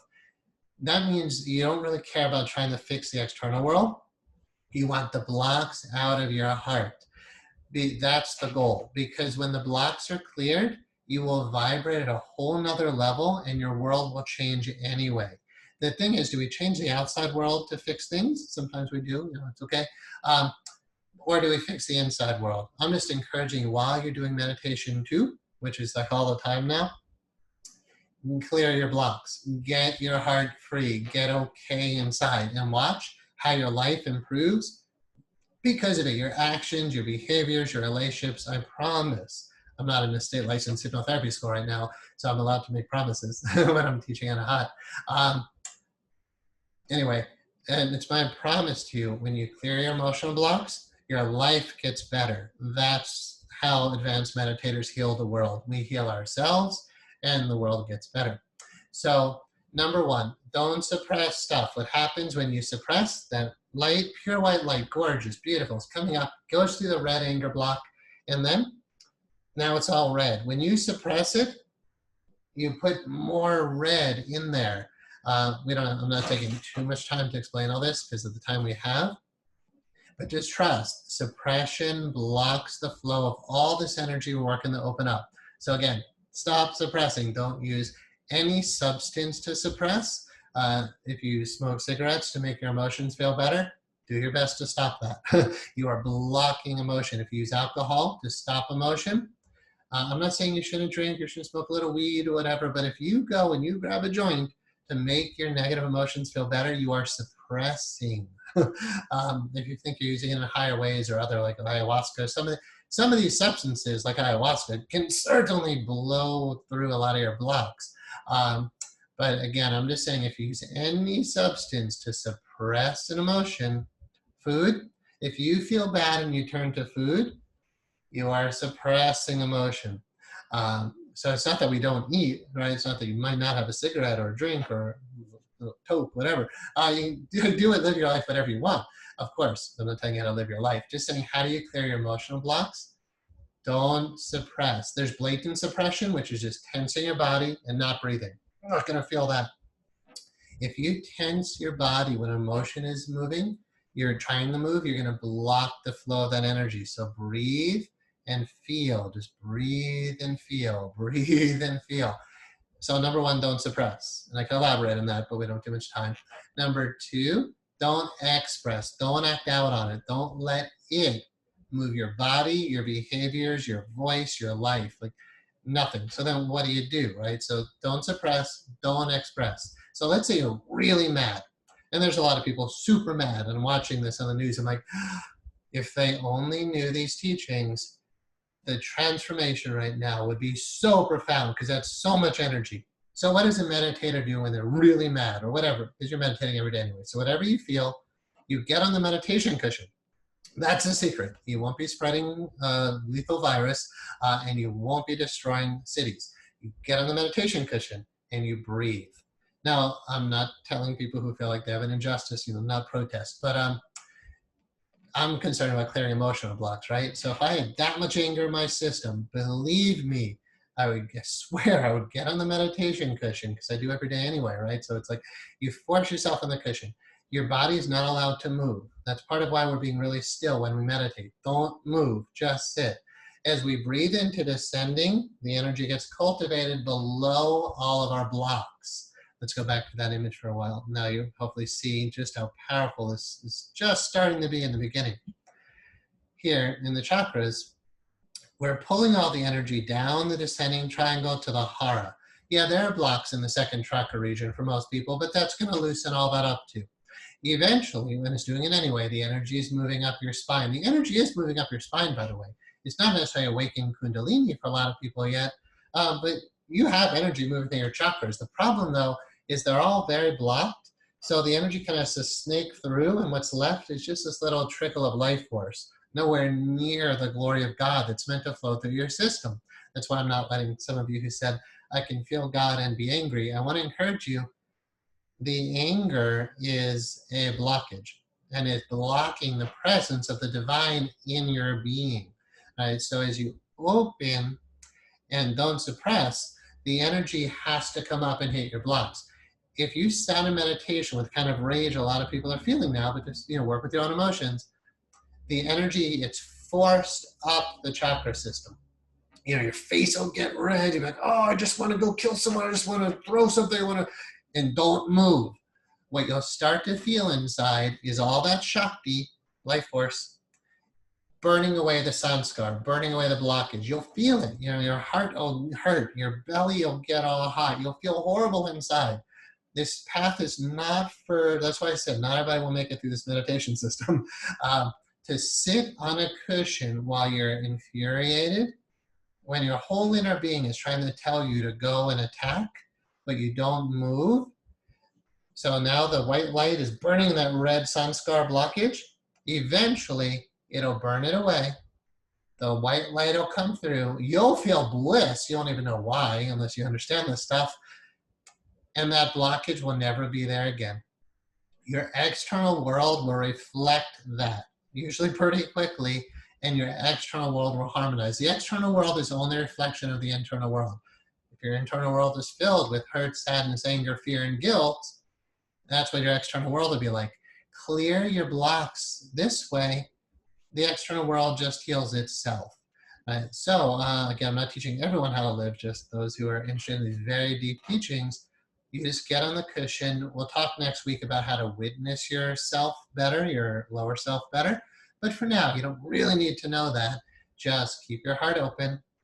So whenever you're sitting on the cushion, you might take a breath and go, open. Again, just open. Keep that open. Keep breathing. Keep relaxing. Don't tense your body. Keep breathing. When you're sitting through your stuff and it's uncomfortable, force yourself on the cushion. The Shakti has nowhere else to go but up. It'll burn through your stuff. Now, just to clear your entire system, depending on where you're starting, usually takes 10 years. That's kind of daunting, right? But, it does. Most people go to a monastery, sit intense meditation, and be pretty well, accomplished with the whole practice after like 10 years. To speed that up, that's why I'm a big fan of the hypnotherapy work we do and breath work, rebirthing, holotropic breathing, integrated breathing. And I hesitate. The moment of hesitation was talk about things like ayahuasca. I'm going to recommend not indulging in any substances now to clear your blocks. I'm not saying that those kind of things can't do it in certain ways, but that doesn't give you the discipline practice of every day. So this is an everyday practice, not like a one-time trip to Peru where the shamans blow your kundalini open with ayahuasca. That's all cool. It's beautiful. I've done it. But let me just encourage you to everyday practice, just you and the meditation cushion and the Shakti. All right, so drugs can increase the Shakti. That's great. But you really have to earn it, right? So you just get on the cushion, you relax, you breathe, you sit, and you just don't move. All right, let me go to the chat pod. I don't think I got this one yet. Is it possible for that to be a release with discomfort initially as it became better throughout my practicing? It did get better. Oh yeah, I think I covered that already, but that's a good thing to review now. Yes, so you sit and the Shakti burns away the sanskar. That means you're feeling your emotions. You're not blocking it and you're not moving. You're just sitting. Relax, breathe, and feel. That's all you're doing. Relax, breathe, and feel. But engage your practice. Breathe in, breathe out. God, am I pissed? Breathe in, breathe out. Oh my God, I'm so sad. Breathe in, breathe out. Just breathe and feel your emotions. If you don't move your body, then you're not expressing.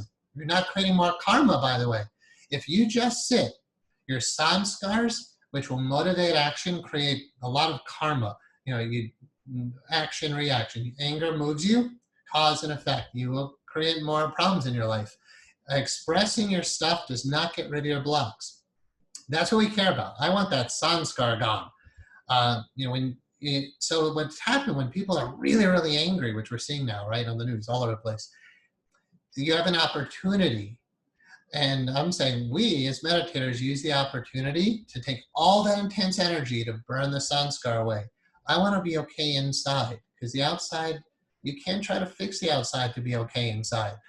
You'll never make the outside the way you need it to be. You can change people, places, and things to make your heart okay. Because once you think you got it all the way you want it to be, you're still terrified it's going to change. The only way that real freedom is here. The whole system is open and clear. And trust me, again, it's a promise. Your life gets better every time you clear a block. So yeah, that statement. It's initially uncomfortable. You might hate it.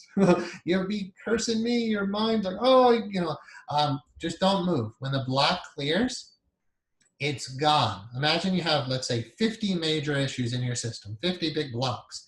I don't know, but that's probably kind of accurate for most people. Like 50 big sanskars. And then there's something called mool sanskar, which means the root sanskar, the big one. That horrible abuse that happened in childhood is like mool sanskar. So you got lots of little upsets, a lot of little blockages, and then there's big blocks. But again, all those can be cleared. And every time a block is cleared, there's more light, more light, more light. And eventually, no blocks, because the light is eternal, the blocks are temporary. But we have to own they're there. Every time you feel a negative emotion, consider it a block. Now, if you just feel like, so what I'm saying is, if I feel sadness come up, it's like, oh, there it is, and it moves to the chakra system. I'm witnessing it go by me. There's anger. I felt frustrated a few days ago. No, it was like a week. It was probably 10 days ago or something. Somebody on our team, whatever. And I was like, oh, there's frustration. And then, like, okay. And then it goes. I'm not silly enough anymore to hold on to it or to act out from it. Right? So it's okay to let things move through the system because they have to.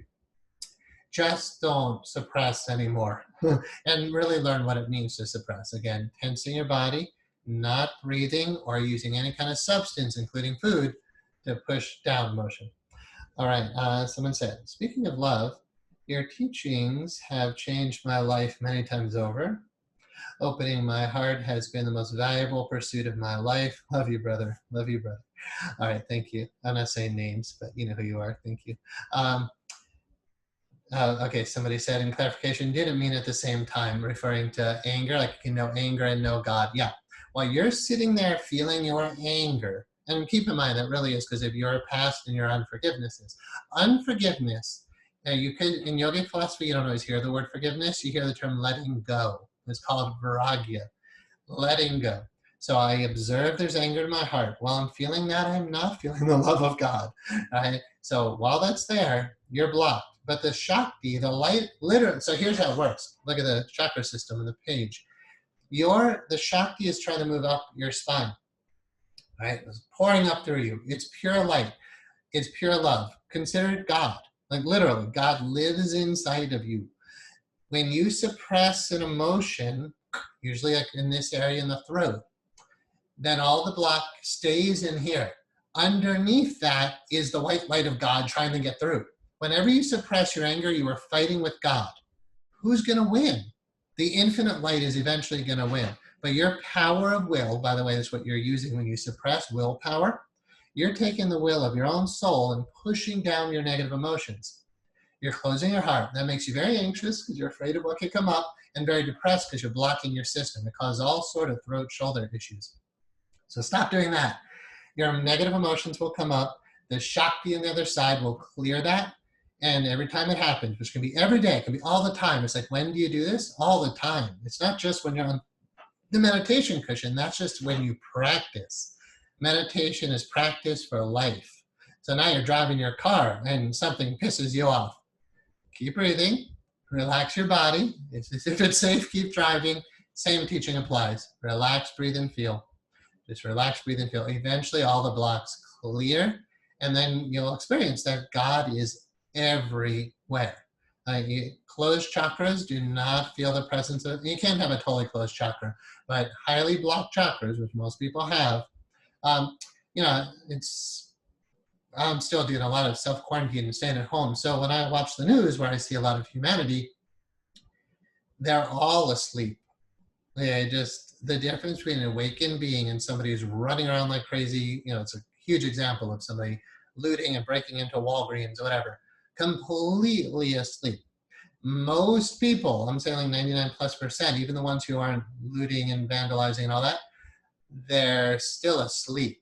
So you can have some very positive sanskars and then some very negative sanskars. You don't want any sanskars. So even though you might be very positive and very spiritual, it's important to learn. You can spiritualize your sanskars.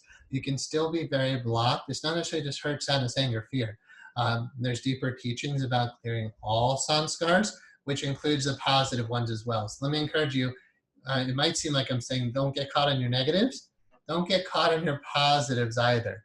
Like, I'm always happy, I'm always sweet, I'm always loving, I'm always peaceful. No, like, spirituality is about getting real. When I was at the Zen monastery, the abbot, he said, you want to know what spirituality is? Because it's like the Coca-Cola commercial, nothing like the real thing. I think that was the Coca-Cola commercial back then.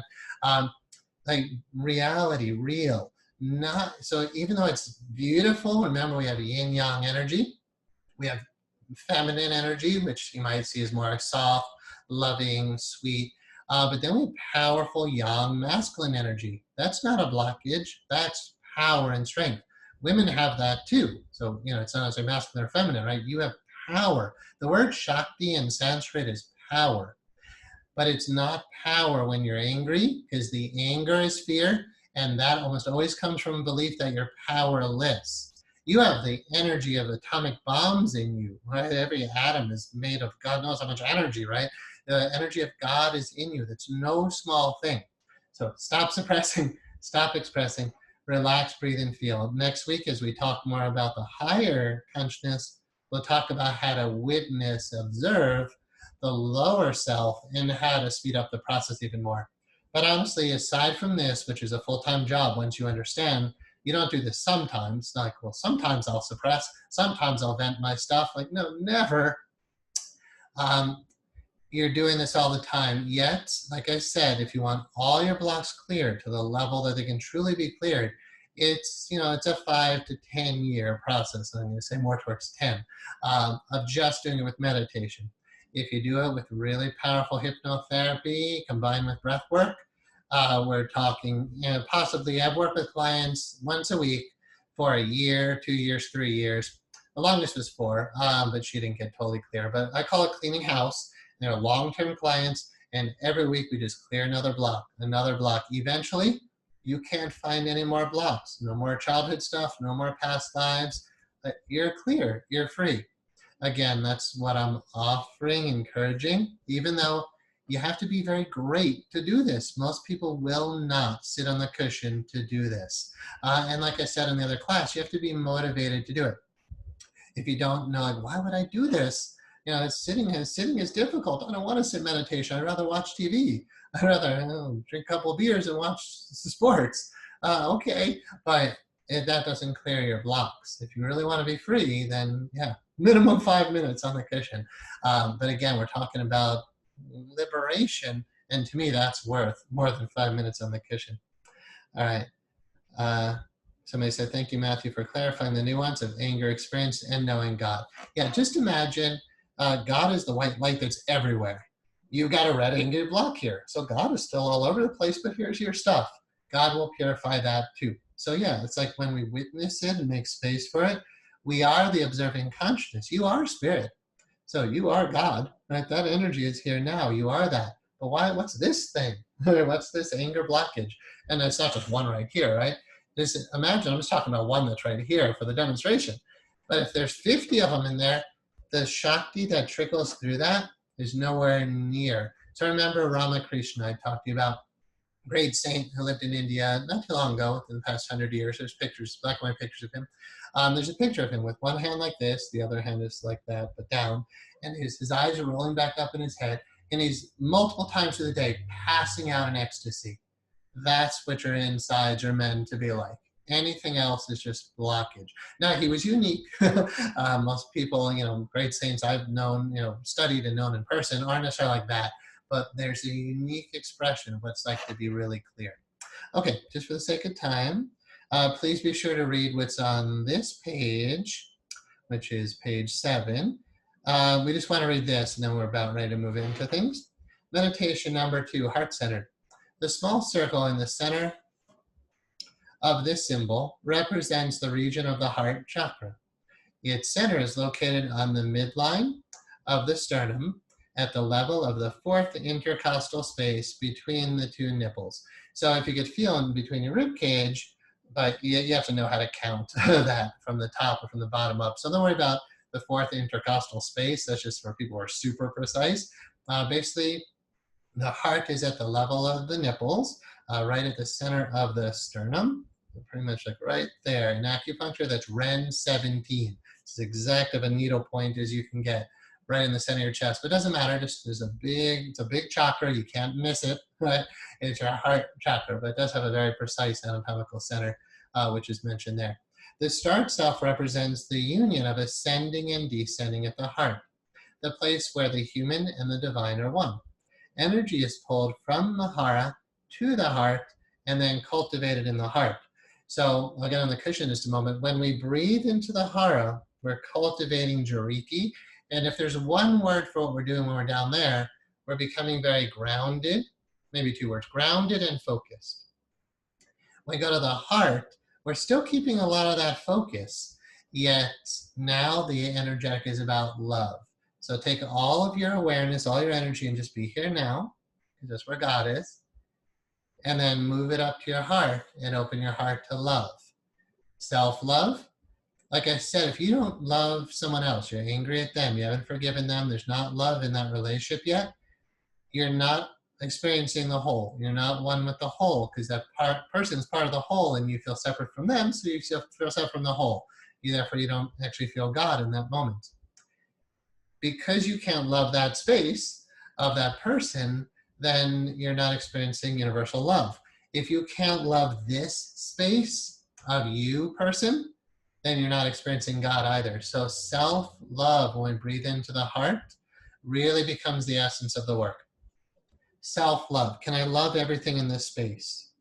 Which includes we'll get into that in 2 weeks, all your sexual stuff, all your childhood emotional stuff, all the mommy and daddy issues, all the shame you have about yourself, all the body insecurities. There's tons of stuff when you sit in meditation you have to look at that needs to be brought to love, because all of that judgment and unforgiveness is an attack against yourself. It makes you feel separate from God. So huge focus on self-love during this period of time. But again, this is we're doing this all the time, right? This is like, it's not like, you do a meditation and then you stop. It's like you don't learn exercise and then you stop, or good nutrition then stop, or working out, then stop, or yoga and then stop. You learn it, you keep doing it because it's good for you. So you've always been opening your heart. When you're here, love. Or so we'll talk about what to do with your mind, but the essence is love for sure. Okay, fruition with the heart, we've talked about it enough, but basically, to acknowledge, you'll know when this is really, you've done well in this meditation. You'll feel love and peace and joy and bliss and oneness. Your insides will feel sweet and peaceful. You'll be just happy to sit with yourself. You lie down at night with your head on the pillow and you're like, wow, it's really nice to be me. It just feels really good inside. But again, we'll have that intense power, concentrated power, and yet a fully open heart. As I would say, are the two major things we're working on right now. All right. Key components, eyes and chin. I'm going to do this while I'm sitting in the chair so I can look at the screen. But then when I get on the cushion, we'll talk about some of this. And I apologize, we'll run over a bit. Eyes and chin. Because the heart is lower than the higher chakras, then eyes are still down and chin is still tucked in. We're still focusing down at the heart, down at the lower self, down at the human. All right, so eyes are still down, chin is still down. Now, I'll give you some permission if you like. Again, you can do whatever you want, but again, I'm giving you guidelines that are very beneficial. So I would encourage eyes open for morning meditation. When you start evening meditation, you might start with eyes open as well, and cultivate your Reiki, and then move it up to the heart, and then eventually you might close your eyes. My evening meditations, most of the time my eyes are closed. Okay, so, but because I can do descending eyes open meditation, I have it as a valuable resource, and therefore I'm going to encourage you, keep doing it. I still do eyes open meditation every day, but I love when I close my eyes and bliss out internally. So do both. Spend time in the morning for sure, eyes open. When you start with the evening, you probably want to start with your eyes open as well, but eventually you can close them. When you do and the energy is starting to move up, the chin might go up a little, but I can encourage you, don't go above, just for only 1 week, a month ideally, but just 1 week. Only be with your lower chakras, second, third, and fourth. I see somebody raise your hand, but just use the chat pod, because I don't know what else to do when you raise your hand. But if you have any questions, go ahead, type them in. Okay, so if you have questions now, let me know. Arms and hands, I'm going to encourage you to just do the same for now. Keep practicing Maha Mudra. I'll show you when we're sitting, because we're still cultivating a lot of energy here. Eventually we can disperse it, we can let it move. And you can see that in Tai Chi, like cultivate their chi, but then they slowly move it. You see a practitioner like that release their chi, they throw someone across the room, right? But so keep that power contained for now, and that'll force it into the system to start clearing your blocks. So arms and hands, I would just do the just Maha Mudra for now. Tip of the tongue is still on the roof of the mouth. Practice time, same thing, morning and evening, but now let's jump up to at least 10 minutes morning and 10 minutes evening, because we need 5 minutes minimum to descend and 5 minutes minimum at the heart. Great, someone said, makes me feel so calm. Beautiful, I'm not sure on what stage, but good. The breath, same thing, just breathe to the hara. When we pull it up, I'm gonna show you this more on the cushion, we're pulling it up to the heart. So we can inhale to the heart, exhale here. Inhale from hara to heart, exhale to heart. I'll talk to you about how the breath moves. As far as the mind, during this phase, I'm going to definitely encourage you to keep breathing and counting. Yeah, I'm going to offer like 2 options, but I'm really saying still breathe and count. Count every single breath. If you feel you've really mastered the breathing and counting, you can get every single breath with a number, then start only counting your inhalations and let the exhalation be in silence. So right now we're doing inhale 1, exhale 2, inhale 3, exhale 4, and so on.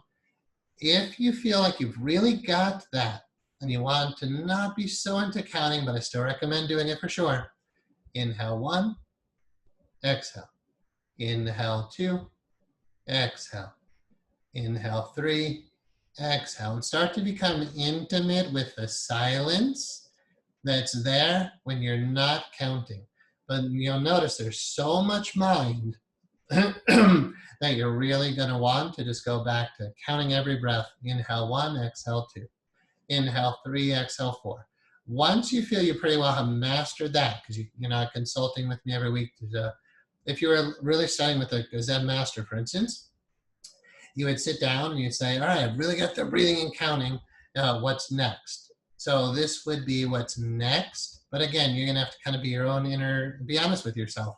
Don't move on to counting only inhalations while your mind is still all over the place. So if you're a total beginner, you should still count every single breath. If you feel like you're getting very quiet inside, then keep nourishing the quiet. Inhale 1, exhale. Inhale 2, exhale. You gotta see people raising their hand. You just gotta use the chat pod, because I don't know what to do without a hand raised, honestly. Someone says, I was experiencing the upright triangle before starting this session, and when I feel the descending together at the same time, the heart region feels more open and warm. Beautiful. You guys, everybody has ascending energetics. Nothing wrong with it at all. But what we're doing with Anahat, the wisdom that came to me of how to teach this, was encouraging you to learn about just the descending energetic, learn just about the heart energetic. And, I hope I'm giving you a good explanation of what is that triangle all about? What is the heart all about? And what do we do with the heart? And then next week, we'll talk about ascending. So there's, of course, a tendency, especially for a lot of you guys who are already on the spiritual path, for the energy to want to go up. I just encourage you for this week, don't focus on that very much. Just become very intimate with your heart for the week. The great poet Rumi, one of my favorite poems on this, he said, beauty harsher than 1,000 suns broke into my house, asked, how is your heart? His robe of glory trailed the floor. I said, pick up the robe, pick up your robe. The house is floored in blood. So what Rumi means, I think, is beauty harsher than 1,000 suns. All the Shakti, all the light of God broke into my house, which is your body, your system, probably when you're in meditation. Beauty harsher than 1,000 suns broke into my house. Asked, how is your heart? And then it was like, what's going on in there? Oh, it's in so much pain. It's miserable in there. His robe of glory trailed the floor, meaning like the vine is right there. I said, pick up your robe, the house is floored in blood, meaning look how I'm like burning inside. My insides are being cooked by the Shakti. In Sanskrit, you often hear the burning of a sanskar called tapasya. One translation of that, not the most blissful one, but I think in the early stages, it's a reasonable thing. Tapasya is like a sacrificial fire. It's a burning away of the sanskars. Your insides will get hot. The Shakti is warming. When you start really moving in your spine, it's Kundalini, you will feel heat pouring up your spine. Eventually, it's not just one simple central channel, but this is real energy, and it's very, very powerful.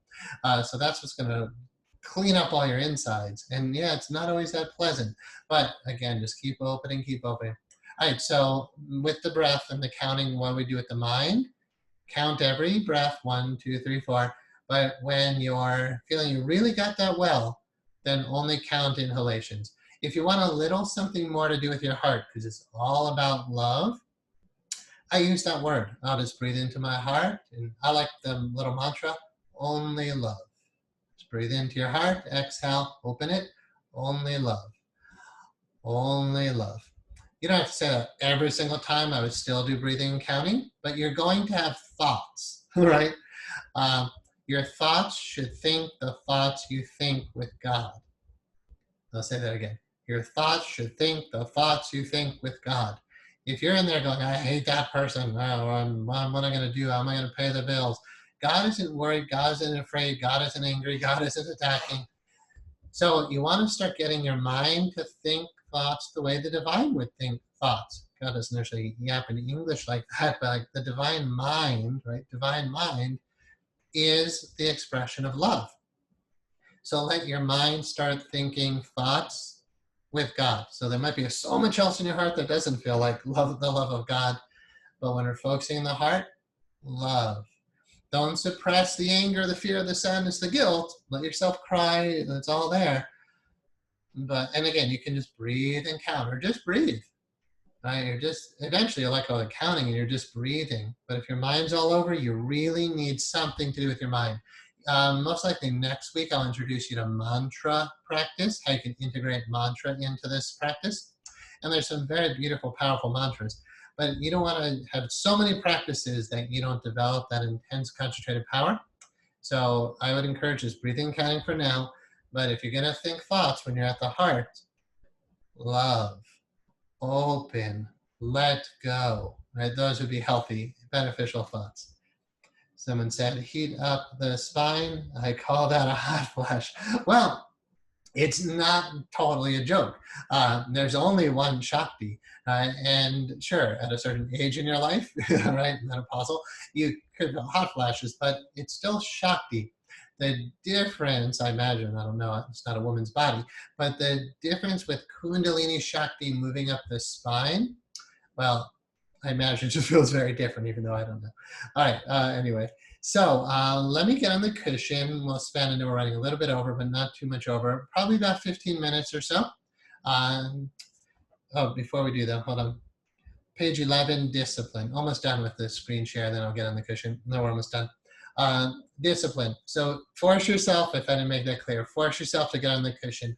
The benefits, which I've worked to use this whole class to explain, that's why we do it. You just force yourself on the cushion and all the benefits come to you, but that does take discipline. Remember, in Sanskrit, it's called sadhana, spiritual practice.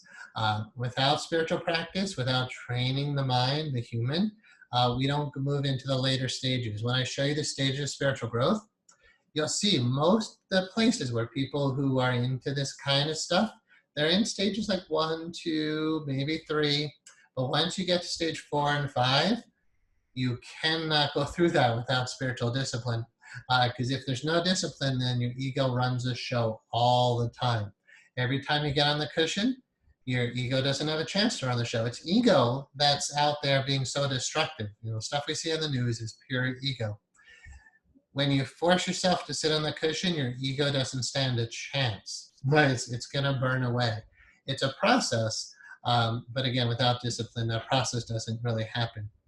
I want to, even though this is a review, this was in the training manual when I opened it again today, which I wrote in 2005. And I'm really glad I had the wisdom to put this in here. It's a review because we're going to keep deepening your understanding of samadhi, moving you into the deepest meditative states. So remember, Jiriki is the Zen word, the Japanese word for concentrated power, and we're cultivating it at the hara. Then we're going to start to move it up today to the heart and let that start to open the heart and really start this intense inner purification process. That's going to happen just by default. Dharna is a word for concentration.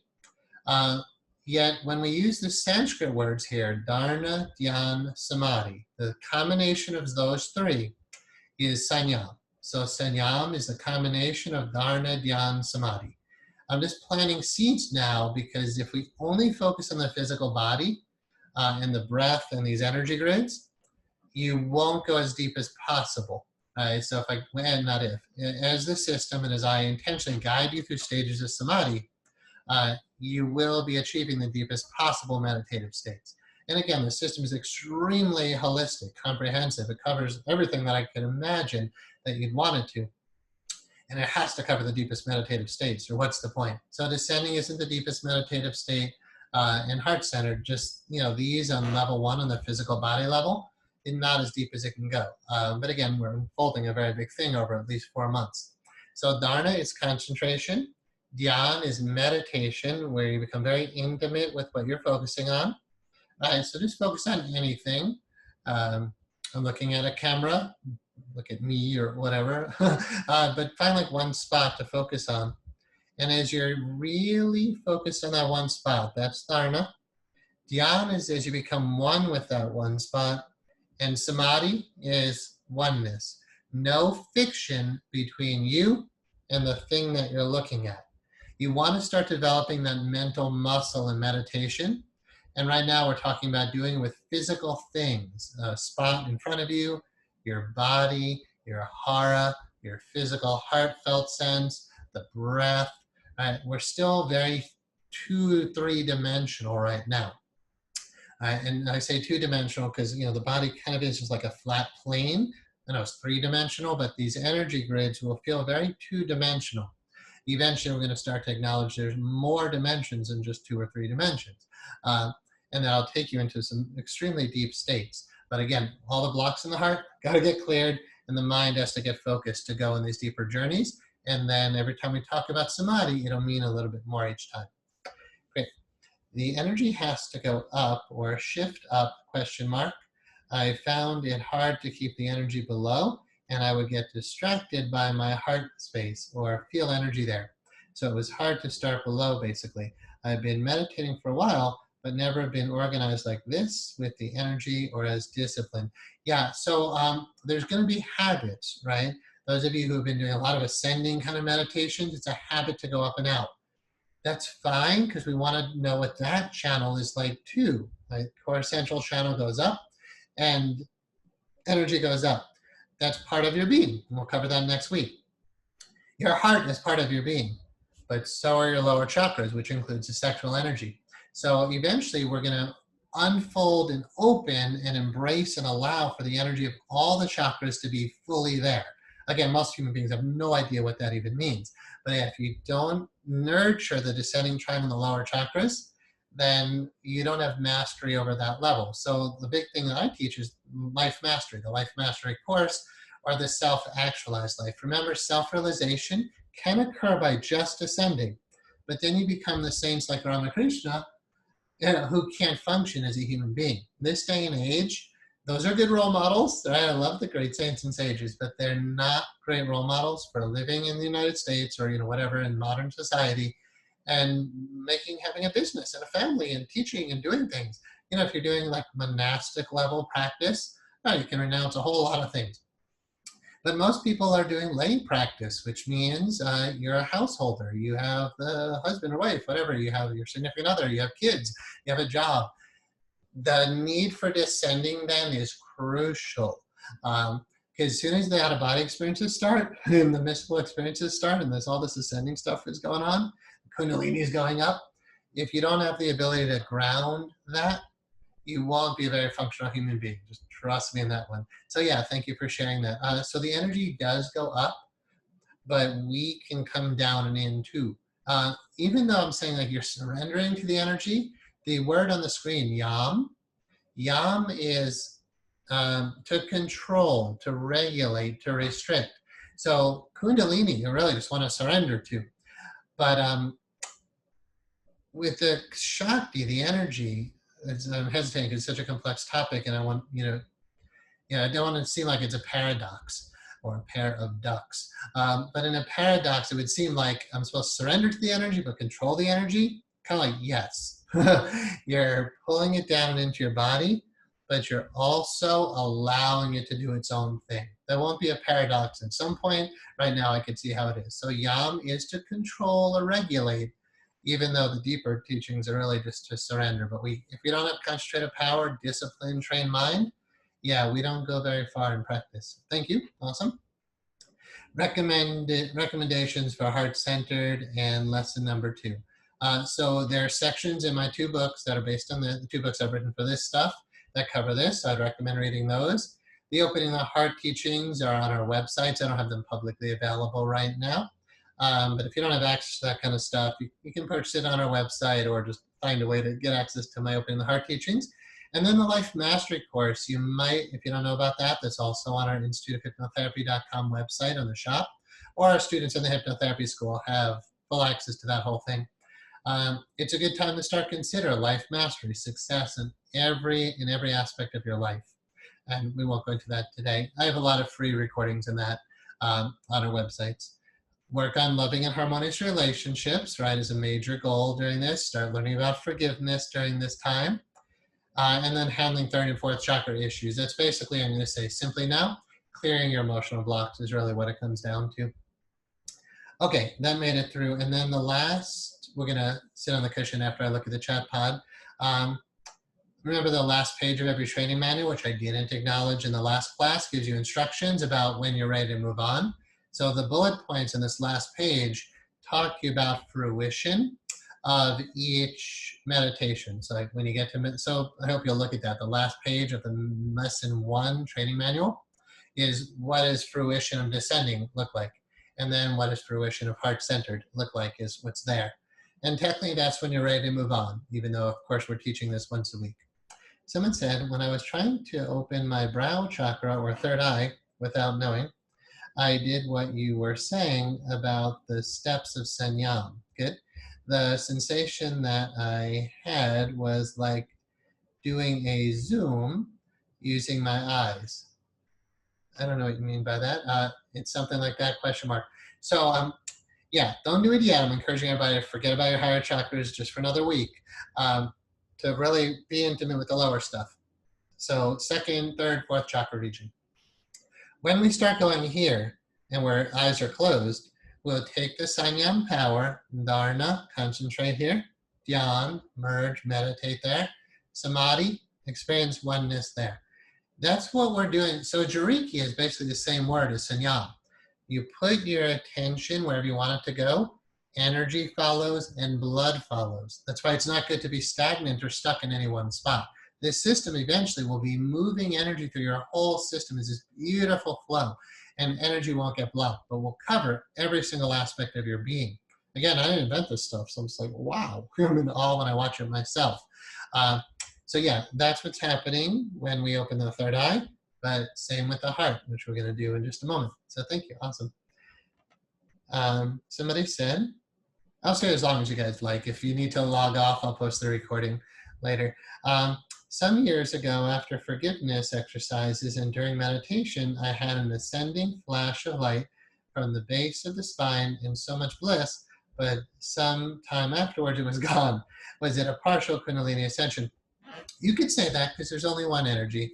It's hard to tell, especially just from one paragraph description. Somebody has true Kundalini awakening.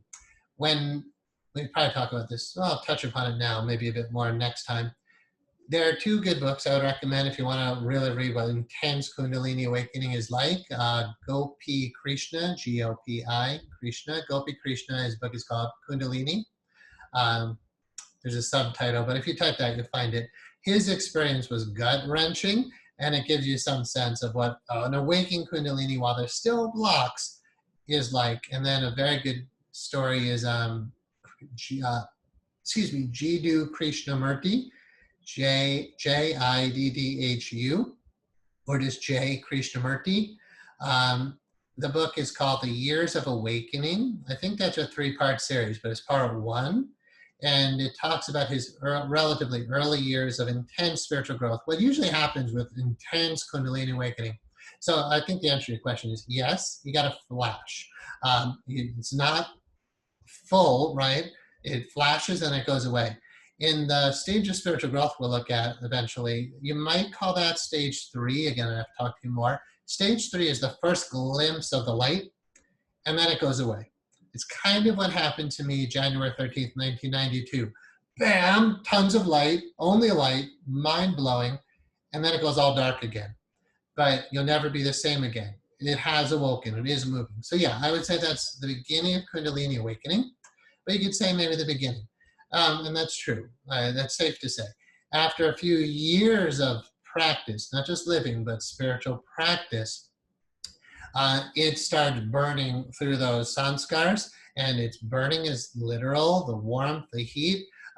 When there was times in my life, when was this? Before I went to the Zen monastery, not long after, I went to the monastery in 96. 1995, before I went to the monastery, somewhere around there, I locked myself, I was pretty young, I locked myself in my parents' house in my bedroom for 2 months. I basically didn't come out. I was meditating nonstop, preparing for a monastic life. And the Kundalini was crazy strong. It literally felt like a freight train. There was light freight train, like dysfunctional, out of body, left and right, angelic spirit guide visits, totally dysfunctional. But it could also be very painful, like agonizing. I remember just times in my life locking myself in other places, locking myself in rooms. My roommates would slip notes on the door, "Are you okay?" And my response was, "No, I'm in agony." I'm telling you, like, Kundalini is a real thing. If it ever gets too intense for you, let me know. There's resources. And so that first flash, I think it's safe to say that's it. But then you realize, well, why isn't that all there all the time? And that's where spiritual discipline begins. You can let go for lifetimes. There's a Jewish rabbi, he once said to our group, he goes, "Yes, we believe in Jewish. Yes, we believe in reincarnation, but only a fool waits their next lifetime to do what they can do now." All right, so you can postpone clearing these blocks for a very long period of time. And eventually, all of this opening will occur after lifetimes.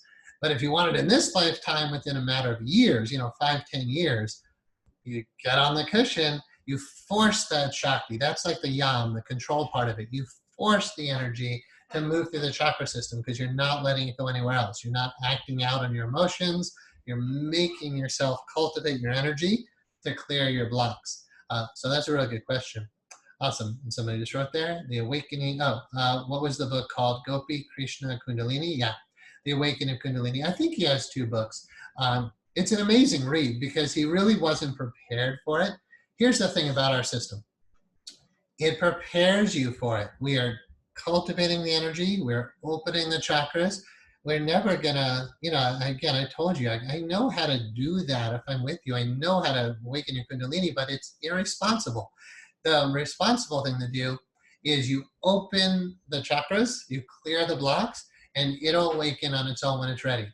And then it won't be terribly uncomfortable. Gopi Krishna, it awoken without any major spiritual, like done some exercises or something, and it's awoken while there's still too many blocks. You don't want that happening, especially if you have a job and a family and whatnot. So do this system. It will open in its own time in a safe, appropriate way. But reading books on it will help you to, same with out-of-body experiences. If you want to have out-of-body experiences, read the books about astral projection. Whether you do the techniques or not, reading about it will open your mind to it. Reading about Kundalini will open your mind to it. What somebody emailed me this week, it's very comforting. It was about astral projection. It's comforting to know that you're spirit. It's comforting to know there is Kundalini and it's cooking you. It's cleaning out your insides because a lot of us are very different than most human beings. And it's nice to have some consolation that there is a path and the path is clear. It's doing you. It's pathing you. It's like Neil Donald Walsh, who wrote Conversations with God, he said, he said, because he was like homeless and his life was horrible, and then God came to him, and he said, I didn't even know there was a path. He said, I don't know where the path goes. I'm not done with the path, but at least I know I'm on the path. So you're on a spiritual path now if you're doing this training and you're doing meditation. And it's so consoling when you can't sleep because there's a freight train moving up your spine and light shining in your head and you can barely stay in your body. And there's no way to put the human to sleep because it's so full of, there's like, this was happening to me in college. My friends are all going out and getting drunk and partying. And I'm sitting there meditating and like, this stuff's happening to me. It's so nice to know what's actually going on. Okay, great. Will you necessarily be aware of what kind of block you are clearing as it clears? That's a great question. Thank you for asking. Not necessarily. In the hypnotherapy model, we have ways to understand what's going on, and that speeds up the process. Yet sometimes you can get too busy, you're trying too hard, you're doing too much. What yogis essentially do, these teachings are more yogic, by the way. Month 1 is more influenced by, or meditation 1 is more influenced by Zen. Clearing your heart, this stuff is more influenced by my studies of yogic philosophy and psychology. So when you sit with it, you might just feel like this anger, this rage, this heat, and then it clears. And you never knew the belief systems, the memories, you don't know how it got there. All you know is anger burned away, and now love is coming through. And then anger burned away, love comes through. That's kind of how it works. Yet if you know about the stuff we teach in our hypnotherapy school, you might be dropping into the block, asking, like, okay, what's the felt sense? What do I feel? Where is it? Oh, it's at the heart. Okay, it's heavy, it's sad. And then you go in there and you're like, oh my God, I feel like I'm unlovable. And then you go into that and there's a little girl in there, your inner child who's like, oh my God, I'm this 5-year-old little person who's in there so sad. And then we can do stuff to heal that and clear that. But in this yogic philosophy, we're not dealing with the inner child or the belief systems or the self-esteem. It's more almost mechanical. It's energetic, but it's just a process of sitting with your stuff, burning it away. A good book you guys might want to read. I highly recommend it. Super deep stuff, long read, but worth it. Meher Baba, one of the greatest saints who've walked the planet, M-E-H-E-R, Baba, B-A-B-A, Meher Baba. That literally means compassionate father, one of the most beautiful. Just Google him and look at his picture. You'll be blessed by seeing his face. Pure compassion, pure love, pure joy. His book Discourses is the one I'm recommending. He wrote other books. Meher Baba was silent, like vow of silence, even beyond a vow, but he barely spoke. Once he maintained silence, he never spoke again.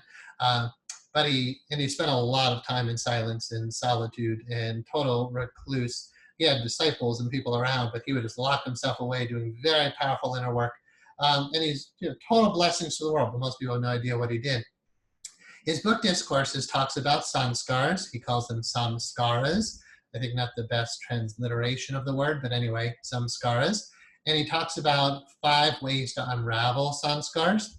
One of them is basically just sit and watch and do nothing. And that's what we largely talked about today. When we do hypnotherapy work, he talks about sanskars like winding a string around a pole or whatever. And we need to, and that does your blocks, your karma, your blocks, your sanskars. We need to unwind that string. If you just sit in meditation, you're no longer winding it, and it's going to just atrophy. It's going to burn away on its own. But there are other ways to clear the sanskars, and because that's the essence of all real healing work and all real enlightenment work, that's why eventually I found hypnotherapy. I was doing acupuncture for 2 years. And I'm like, how do I clear the sanskars with needles? And honestly, I just don't think you can. Herbs can't do it, massage can't do it. But yeah, Meher Baba talks about 5 ways to clear. I'll just say you combine hypnotherapy and breath work with what we're talking about now, you'll grow so fast. It's, you'll be a different person every day. The energy just starts moving so fast. Okay, great. So yeah, you won't, so the question again, will you necessarily be aware of what kind of block you are clearing as it clears? Yeah, just surrender. You're always meditating, cultivating the Shakti, cultivating the Chi. But when you're with a block, you're just relax, breathe, and feel. Stay present. You might have some revelations about what the block was, but you don't care. You just want what's on the other side. Okay, I'm going to get us to a cushion. Feel free to get on a meditation cushion with me. I apologize, we are running late. We're going to go as long as I feel inspired. Like I said, my guess is 15 minutes. All right, switch to the other camera. Remember to move the mic over here.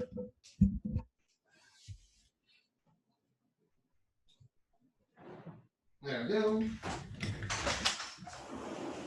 Fresh air in the room. All right, so I'm not in my suit. Just a sec. All right, you know the leg position, so it's okay if we're a little cut off. So I'm just in quarter lotus. And so feel free to assume the position. I just want to be sure everything technically is good, and then we're I'm gonna stop looking at the screen and whatnot. So when I start meditating, I always do bow.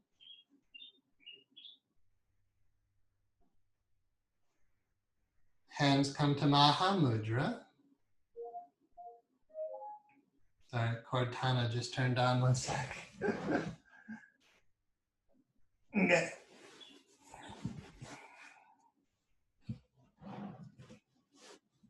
All right.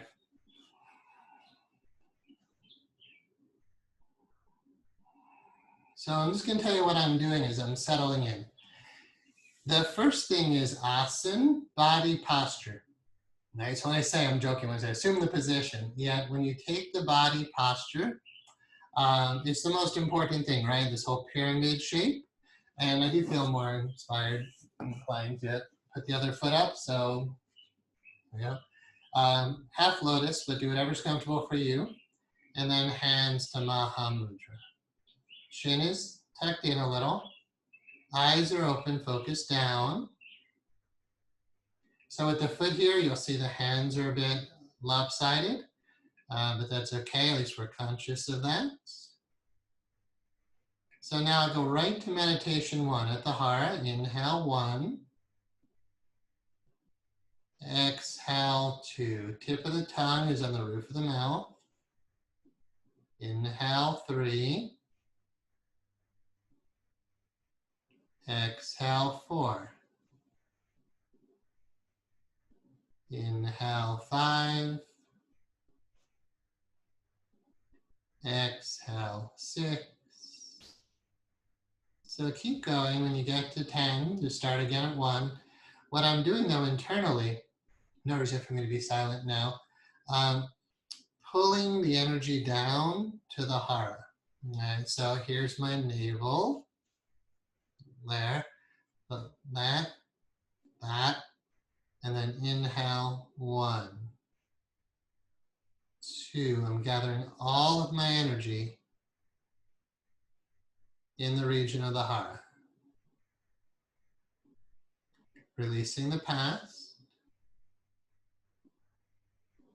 Letting go of the future and coming fully into the present moment. Let's actually take just a minute or so in silence with that.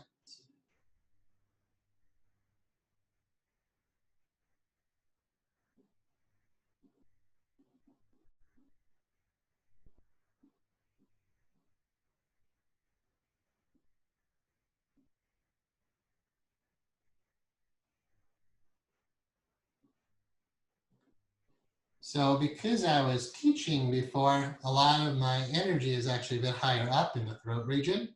So I'm dropping all my energy. In Tai Chi, it's called sinking your chi. You go, huh, and your chi sinks down to your heart region. So huh, all the energy goes down to here.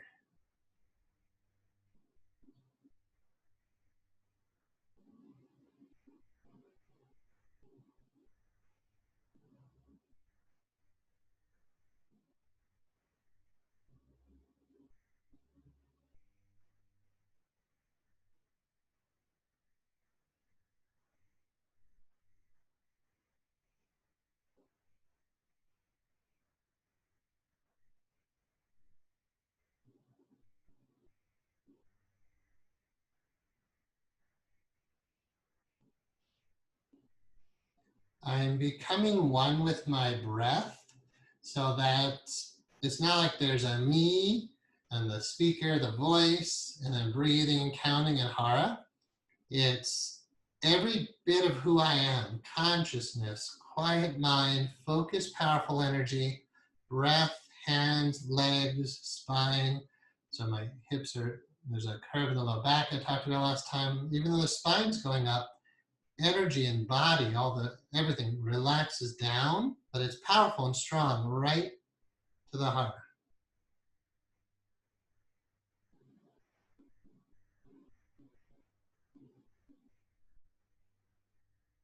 And I'm aware of the descending triangle. I'm pulling all the energy right here now, very present.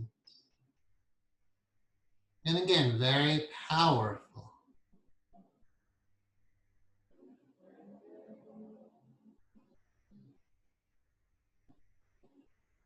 And you may notice I am moving my shoulders. I'm letting everything kind of settle in, relaxing, releasing tension, trying to keep things aligned because I'm practicing just sitting.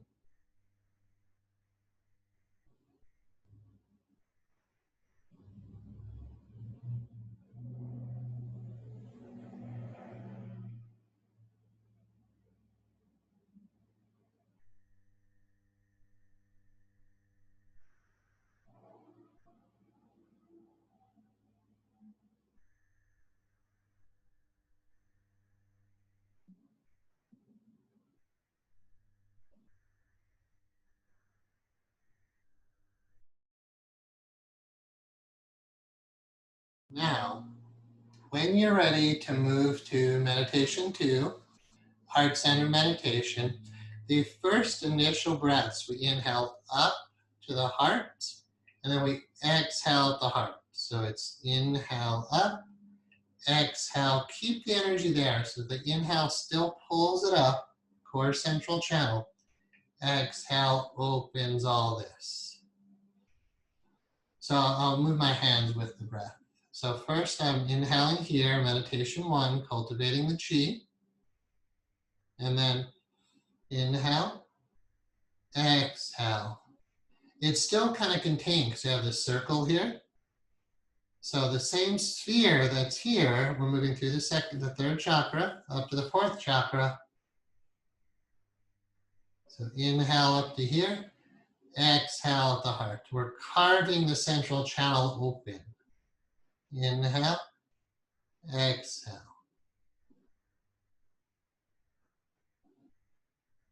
And again, we're doing with eyes open for now. Inhale up, exhale open. Remember, you're opening to love.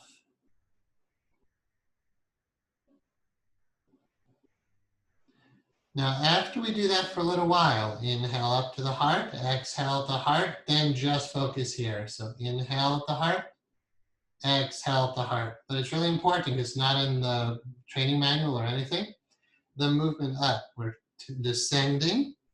So remember the descending triangle. And we're pulling it up the core central channel. It's not in the front or the back. The core central channel is very much in the middle of, like the middle of the body, in the middle here. Not front, not back, but middle and up. Once you've pulled enough of it up, inhale up, exhale. Inhale up, exhale. Maybe do that for a minute or two. Then just at the heart. Inhale, exhale, and open. Inhale, exhale, open. Inhale up, exhale, open. Opening to love, self-love. Think of anybody you do love, right? Think of your kids, your spouse. If that doesn't bring love, then that's why we're doing this. But think of people you love and open your heart to love. Eventually, we're opening to divine love. So if you think about anything spiritual or religious, if it opens you to love, that's good. You're just not really ascending yet. Just open your heart to love, but really loving yourself. The whole space, this pyramid of the human, has to be open to love. Or if you can't love you, there's no love here. So love yourself, stay open to whatever you feel. And we're breathing. We're not suppressing emotion. We're not acting out an emotion. We're just sitting here. So now let's keep my hands down. We're just breathing at the heart. I'm counting my breath still for sure.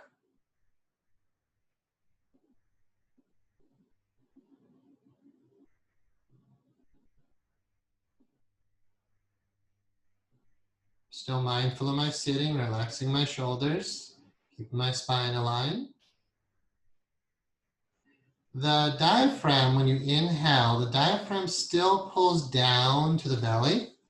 When you exhale, it still floats back up. So, I don't know what you can see, but inhale, the lower hand here at my heart still goes down. But when I'm doing heart-centered, my awareness is more at my heart, but my breath, like the diaphragm muscle itself, still pulls down. The belly still expands, but more of the attention is held at the heart.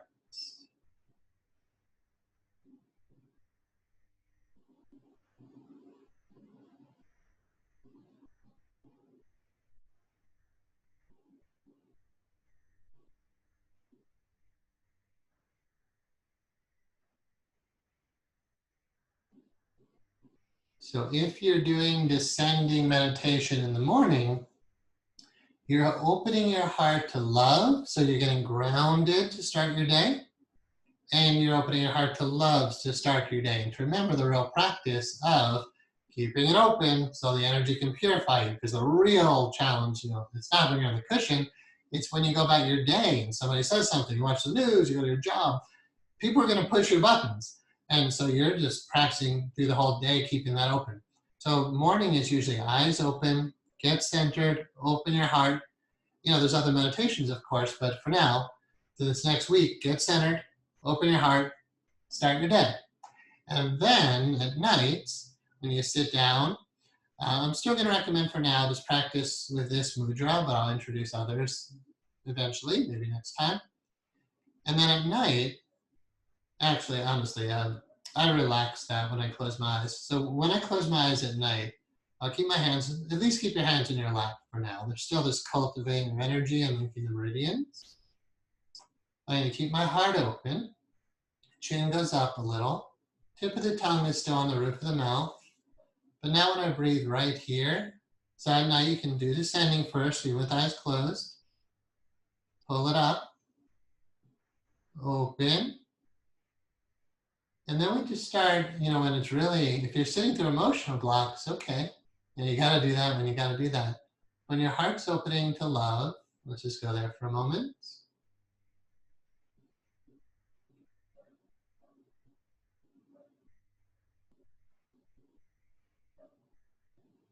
So you might focus on people you love or just the word love. I actually go right to God and God's name. Let's go right to the source of love. So I just watch my mind. What do I do when I open my heart to love? And I won't mention any names of God now and get into that later.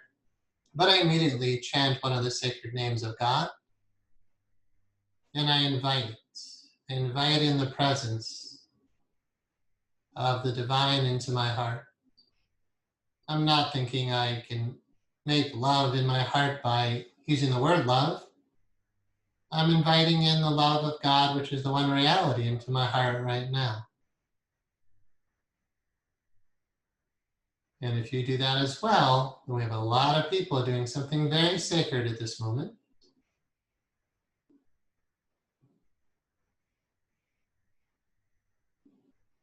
Softening my shoulders, letting the light, it's descending. When I invite it in, it's descending into my heart. And I'm just keeping my heart open in the descending energetic to divine love. So I've pulled my energy up to my heart. Remember, we have an ascending triangle in the heart. The smaller six-pointed star at the heart, Anahata chakra. The symbol for the heart is a six-pointed star. I've pulled my energy to my heart, and I've opened to love. I've opened to receive from the descending triangle the macrocosmic, the infinite love of the divine, right here now in my heart. So heart-centered, it's not just clearing emotional blocks. Heart-centered is you opening up to divine love. But again, still in your heart.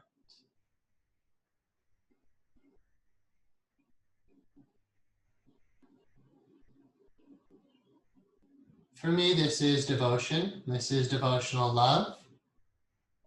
I watch my mind. It just went to another sacred name of God. And it's just, my insides just start to bliss out on the divine name. That's, the mantra. But we'll get into mantra probably next time. But breathing and counting is good. You should do it.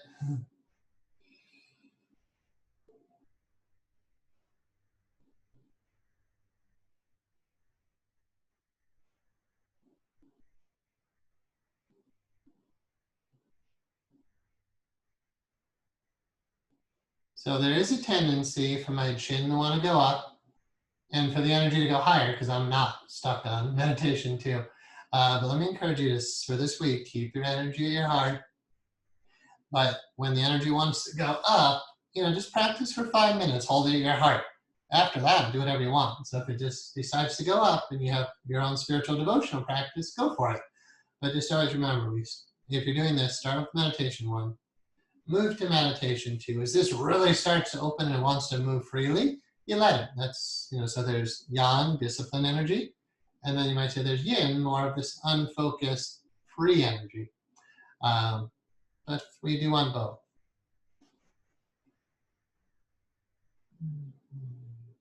Not that there's an end, because it's a living presence, it's a process, yet I'm just going to describe a little bit more of the open heart.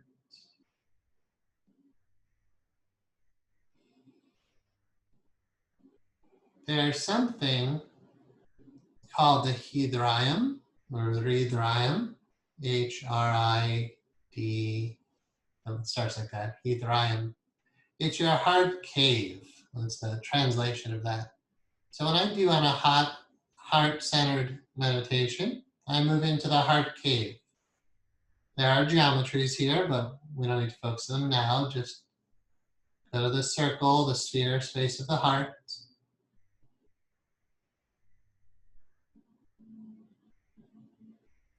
I'm literally in my heart.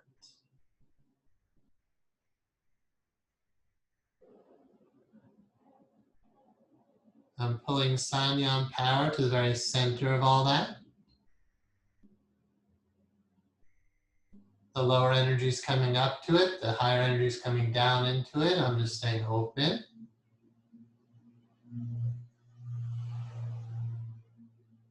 It's just space, light, love, bliss, peace. This absolute certainty that God is real. Because God is the presence living in my heart. It's not faith, it's just direct experience.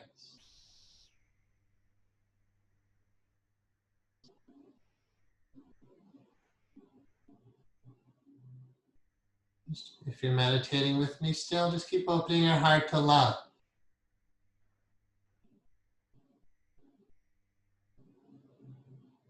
And whatever you do to tap into that, eventually though, you don't need to focus on anything or anyone outside of your skin.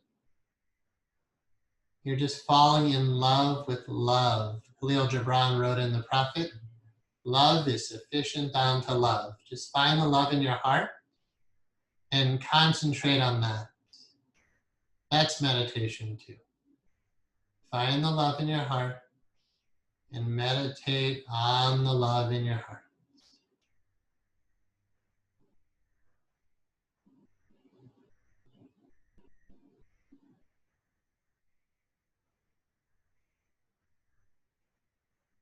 And as you fall in love with love, that becomes devotional love.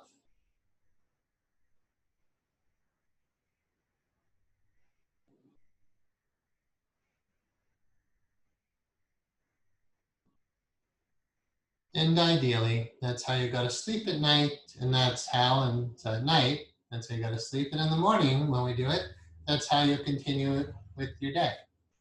So when the practice comes to an end with heart, whenever we finish, we have to know where we're going to bring our energy back to.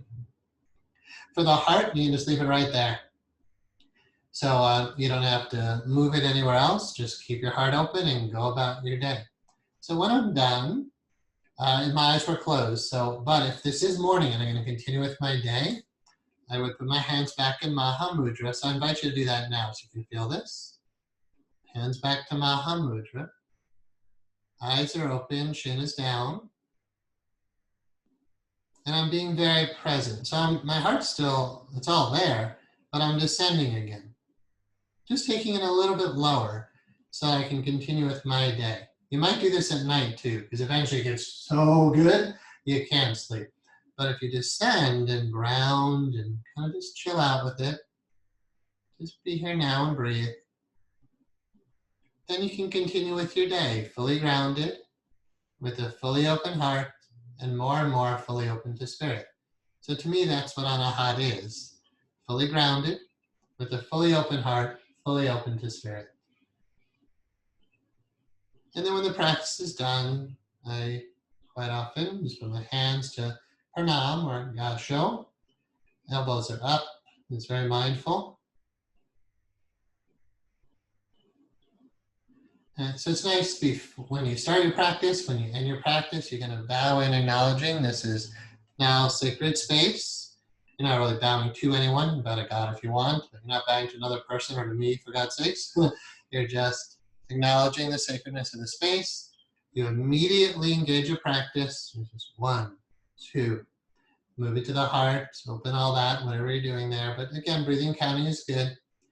Opening to love.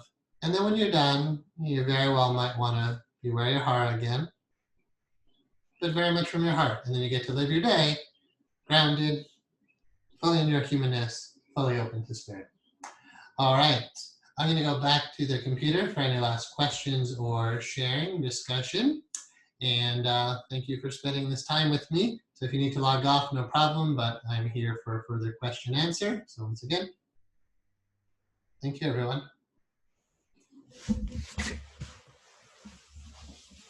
All right.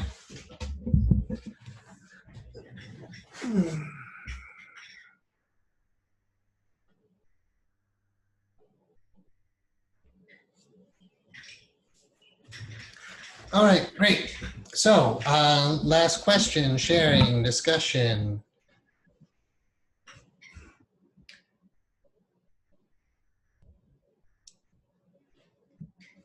Someone said, wow, how much bliss in the heart. God bless you and you.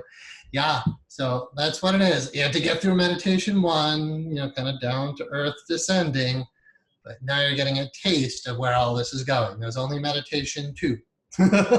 Trust me, guys, you're going to be so grateful you did this. My eyes water and burn quite often. Any recommendations? The eyes open thing can be a little tricky. I would just say keep sitting with it because eventually it just won't do that. Your system kind of self-regulates, but there could be a reason for that. Anger, tears, or allergens. I don't know, but I would just keep sitting through it. I would consider it like any other block or imbalance. That you should just be able to sit there. Why can't you just sit with your eyes open without them burning? So, but don't strain your eyes. Don't try to focus on anything. It's just diffuse peripheral gaze. It's kind of hard to explain, but it's more peripheral and it's unfocused. I would think that could help, but I would just keep pushing through it. It's really bad you can close your eyes, but you really miss something very valuable when keeping eyes open and having the ability to meditate that way. Good, all right. Question is, when you go into your heart, can you lose your breath? I think it said breach, but can you lose your breath in the lower area? You kind of do. So remember, we started with descending into the hara, and then we pull it up to the heart, but then we just stay in the heart. But the proper breath, when my diaphragm pulls down to inhale, it still goes down there. But I would say like my life force energy and my consciousness is fully in the heart when I'm only doing heart-centered. I only care about that. And eventually the breath is the breath is always a huge focus in this meditation system, but it's not always just the breathing and the counting, and it's not really a physical focus at some point. So for now, Yeah, I would say it's okay when you move to heart center to let go of any sense of descending. Um, Although the full proper breath goes down there. Eventually, yeah, you pull all the energy to the hara. Um, and so at the end, we'll pull it back down to the hara. And it's a really good way to end the meditation, still keeping the heart open. So I hope that helped. Uh, Great. Someone said, even an old man can become. Nice. Well, we're all spirit, right? Someone said, wow, that was so tense. I maybe meant intense. I felt like I was about to cry at a point and my breath got stronger, if that makes sense. Thank you so much again for an amazing class and experience. Awesome. Yeah, like I say in our hypnotherapy school, you ain't seen nothing yet, but you're getting a taste of where this could go. So yeah, there's only a portion of the whole system. So yeah, I'm glad to hear that. Someone said, I started feeling a burning or hot sensation on the center of my chest or in the heart chakra. There you go. There is energy. There are chakras. The energy is Shakti. It moves through the chakras. And wherever the energy goes, it's going to purify whatever's blocking it. Wherever energy goes, blood follows. As that circulates through your whole system, it has great health benefits. Again, it clears your complexion. It's going to, because we're covering every aspect of your being, it's going to show you what it really means for the body as the temple of spirit, not just some like ridiculous human with this little spark of light or something. This shows you who you really are, and it's no small thing. Awesome. All right, thank you, everybody. Maybe we'll just have to plan in classes going for 3 hours. I'm open to feedback if you want to email. Not that we ran over because we did, but yeah, if we need to go early or something for you guys in Eastern time, let me know. Feel free to email me with any feedback about anything, like anything. I'm all ears. And I look forward to seeing everybody who's sticking with this next week. It should get even better as we start moving into ascending. But please do your best to not do that until we meet again. You really just want to embrace and feel, what is it like to descend? What is it like to heart center? What's it like to descend again? Because once we start getting really out there, you're going to want to have that habit in place. All right, thank you all. I'll stop recording. I'm still here if you want to say or share anything at all or ask any more questions. Good night, everyone.